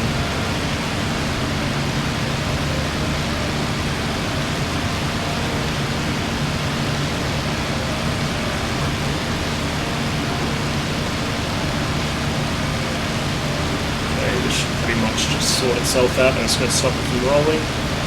Oh no, I already know I'm the arsehole, TG. That's kind of my problem. Like, I am incapable of not being an arsehole, unfortunately. Something I've discovered over the years. But thankfully, every now and then I bump into someone who actually, like, is patient enough to deal with my bullshit for a little while. And that's what's happened here, I think. There are a bunch of guys I used to play World of Tanks with who my first encounter with them was, like, me just blowing up at them and being a complete shithead. And, once my attitude, like, once my fucking temper simmered down, we became really good friends, so, I don't know. Just one of those things, my brain is wired all wrong. That and, like, the combination of that and coming to a technically new sim, one that I hadn't played before, and not really understanding how shit worked, both in terms of the metagame of how people fly the aircraft, as well as the flight modeling and things like that, probably didn't help. Like I said, I come from the understanding that these things were usually used in close escort. They had full fuel loads and generally low hours pilots who wouldn't throw them around. So it was a bit of a rude shot. Yeah, no, I know. Compared to Cliffs of Dover, I'm really bad at this game.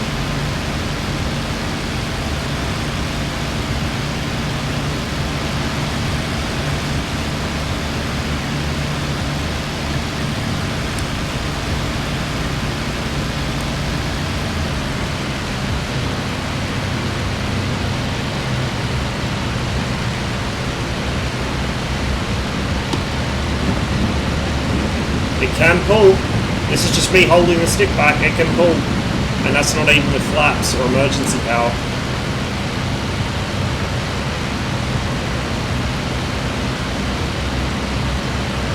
Yeah, I mean, that would probably help as well.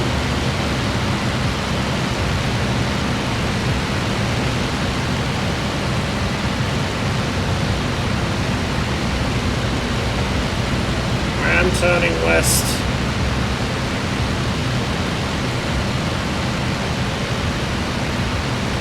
I think I forgot to reset my fuel load.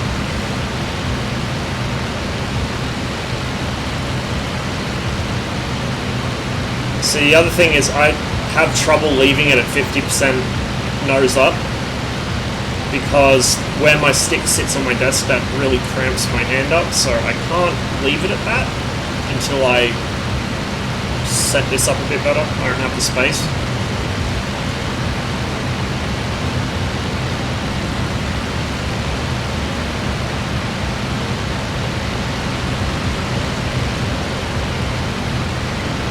See, the roll rate without rubber involvement isn't the best, but then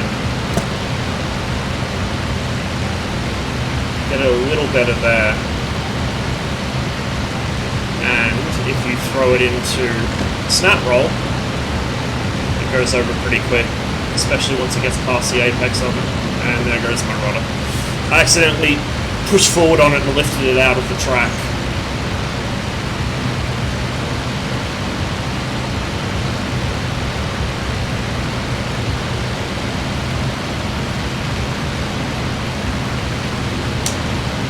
Let's see how it turns.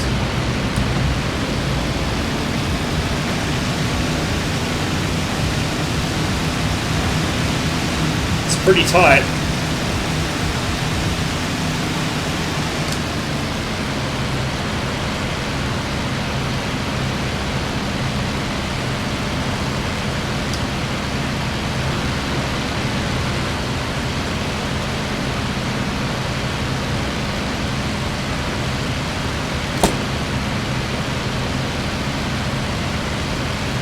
So if I go, alright, we'll go to continuous. We'll go full cross controls. Okay, it is actually, hang on. If I can get my rudder to wake up. Let's go cross controls.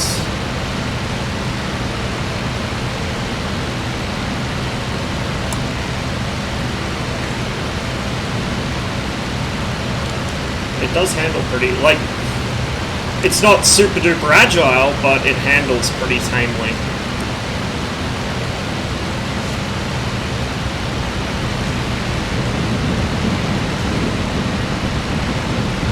It definitely does that pretty well. I think that's, every time I run into one and it outrolls me, that's what's going on. They're just giving it a really good bit of back stick and then kicking it over. Look at that shit. Oh, man.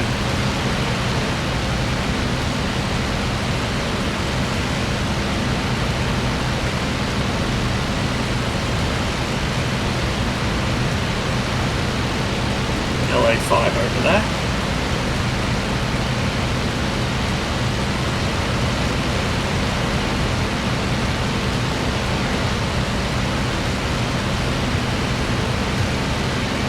Well, yeah, but that's a snap roll. Like, that is me pulling the aircraft up and then just stick over and rudder on.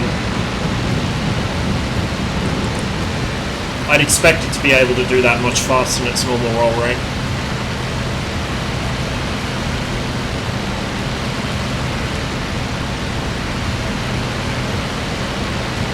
Is that an airfield or a town? That is an airfield. Let's go land and take the yak up for a bit.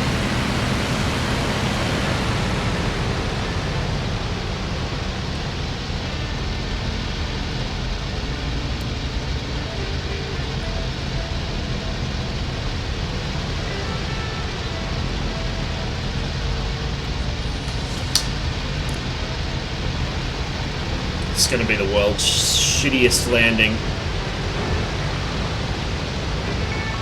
Runway use optional. I like the LA5. I've flown it a bit, but I have kind of the same issue I do with the Yak, which is that I throw it into a spin really easily, and the other problem is that the LA5's visibility is fucking shocking. The FN probably is a bit better, but the way the canopy is framed, I don't really like that much. Oh, big bounce.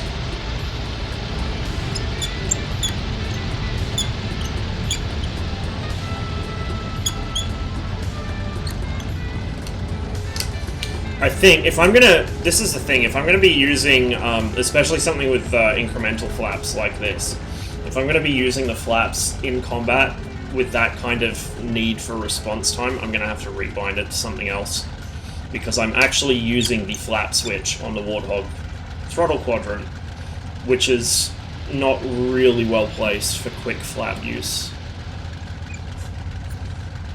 I might have to rebind it to the thumb hat on the throttle or something. But again, this is coming from someone that mostly flies in, well, at least in other sims, mostly flies RAF stuff. So the flaps do not see use. Oh, speaking of which, I just, without even thinking, chose the Spitfire. Yak 7. Yeah, that should be set up.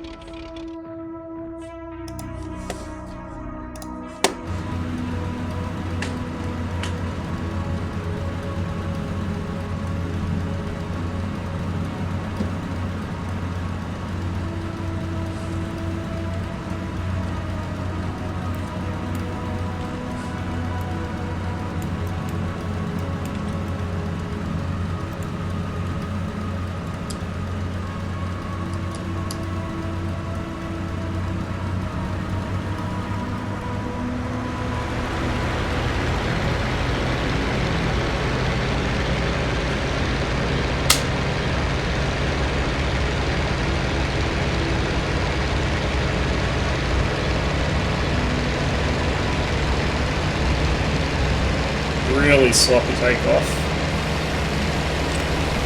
Oh, lid was already closed.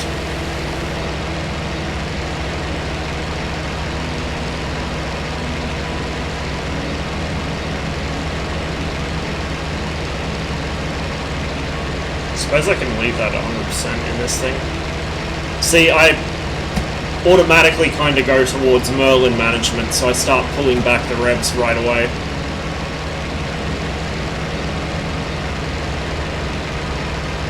Let's start turning this. Probably should have got a little altitude before doing this, but yeah, it wants to drop the wing.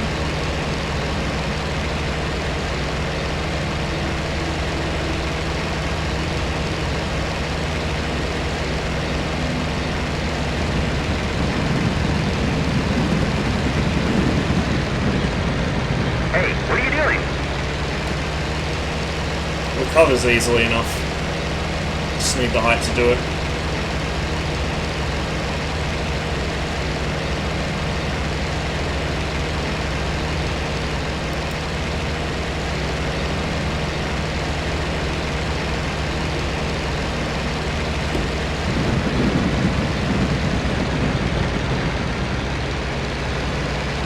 Definitely doesn't like it when I do that.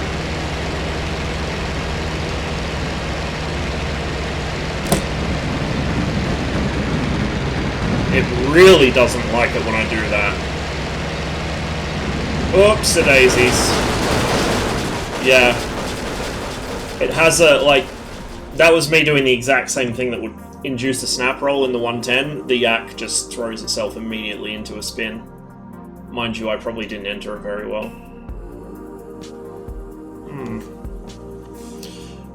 What I might do, so I don't have to go through taking off again, I might go to the air starts. Go here. Yak 7.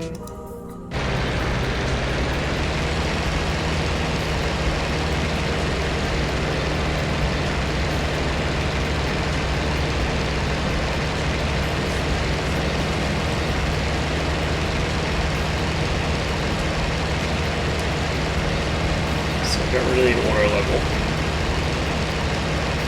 Pull back.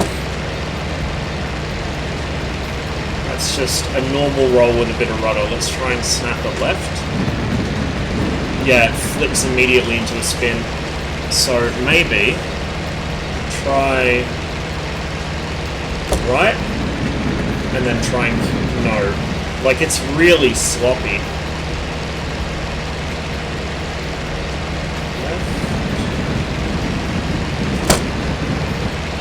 And I've got to be really quick to try and stop it from going into a second one. Let's see. Actually, so they dropped a bit because it's dependent on airspeed. And if I start pulling, they should come out more, I think. Or we can just go into another spin. That works too.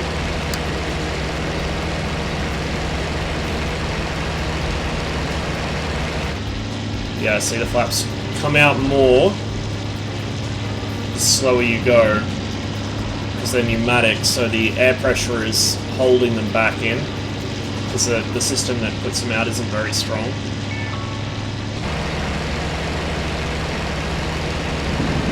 Doesn't make any positive, but like trying to use the same stick and rubber inputs that would get the 110 into a stable snap roll, which it immediately recovered from, will put this thing in a spin.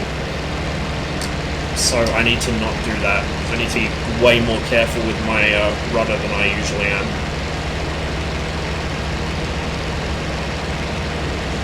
So let's drop the flaps and just start pulling.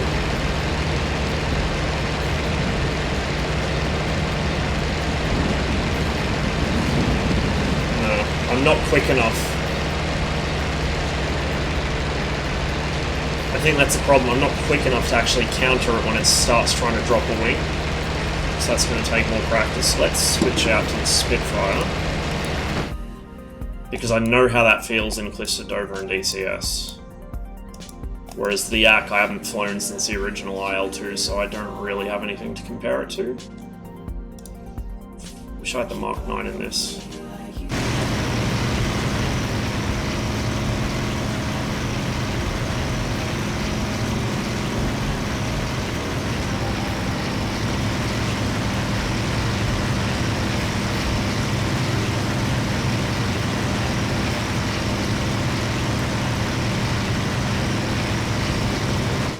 Oh, mission over.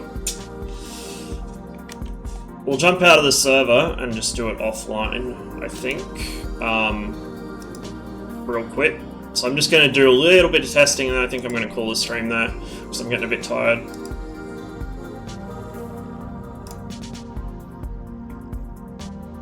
But I definitely need more practice in this.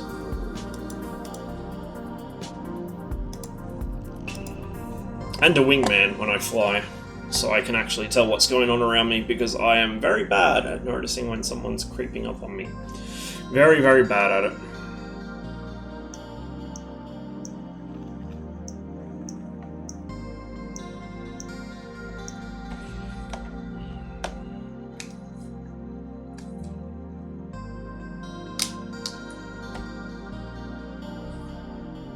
No, it's not planet side time. Too tired.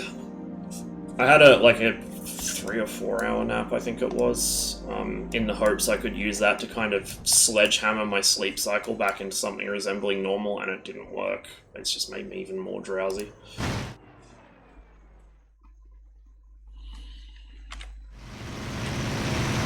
It's so weird not having the rear view mirror.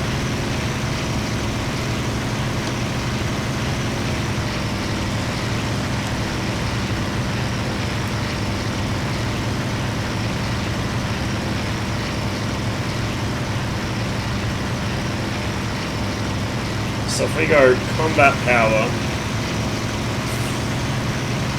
I've got a little bit of turbulence on, which probably isn't going to help, but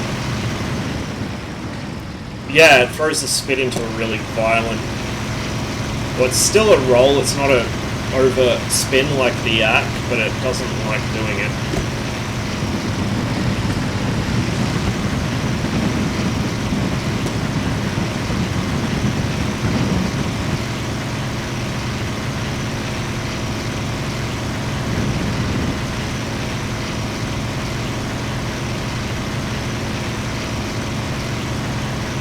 Well, that and I also didn't expect it to be as light as it was, or as lightly loaded as it was.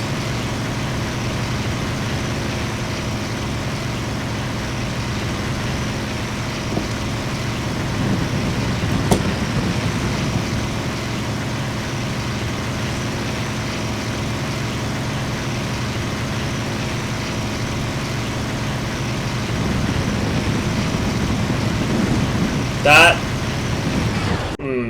I feel like... I don't know. Like I said, I can only really compare this to DCS and Cliffs of Dover, but I feel like the spit in this even will spin a lot easier than either of them. It could be just because this is physics-based, but I think DCS is as well. I'm not sure. I know that DCS, the flight model, is based off an actual original Mark 9, so... Don't know. I probably just need to get better at flying. I've probably been mucking around in the Mirage too long and can't remember how to fly a real plane. But yeah, we're going to call the stream there because I need some rest. I'll probably be doing some DCS later today / tomorrow. I'm not sure. Depends when I wake up. So I'm going to send you guys along somewhere else. See who else is on.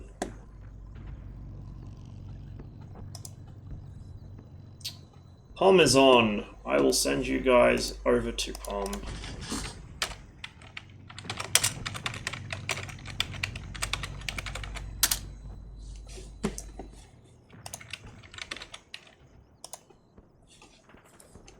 About some PlanetSide 2? No.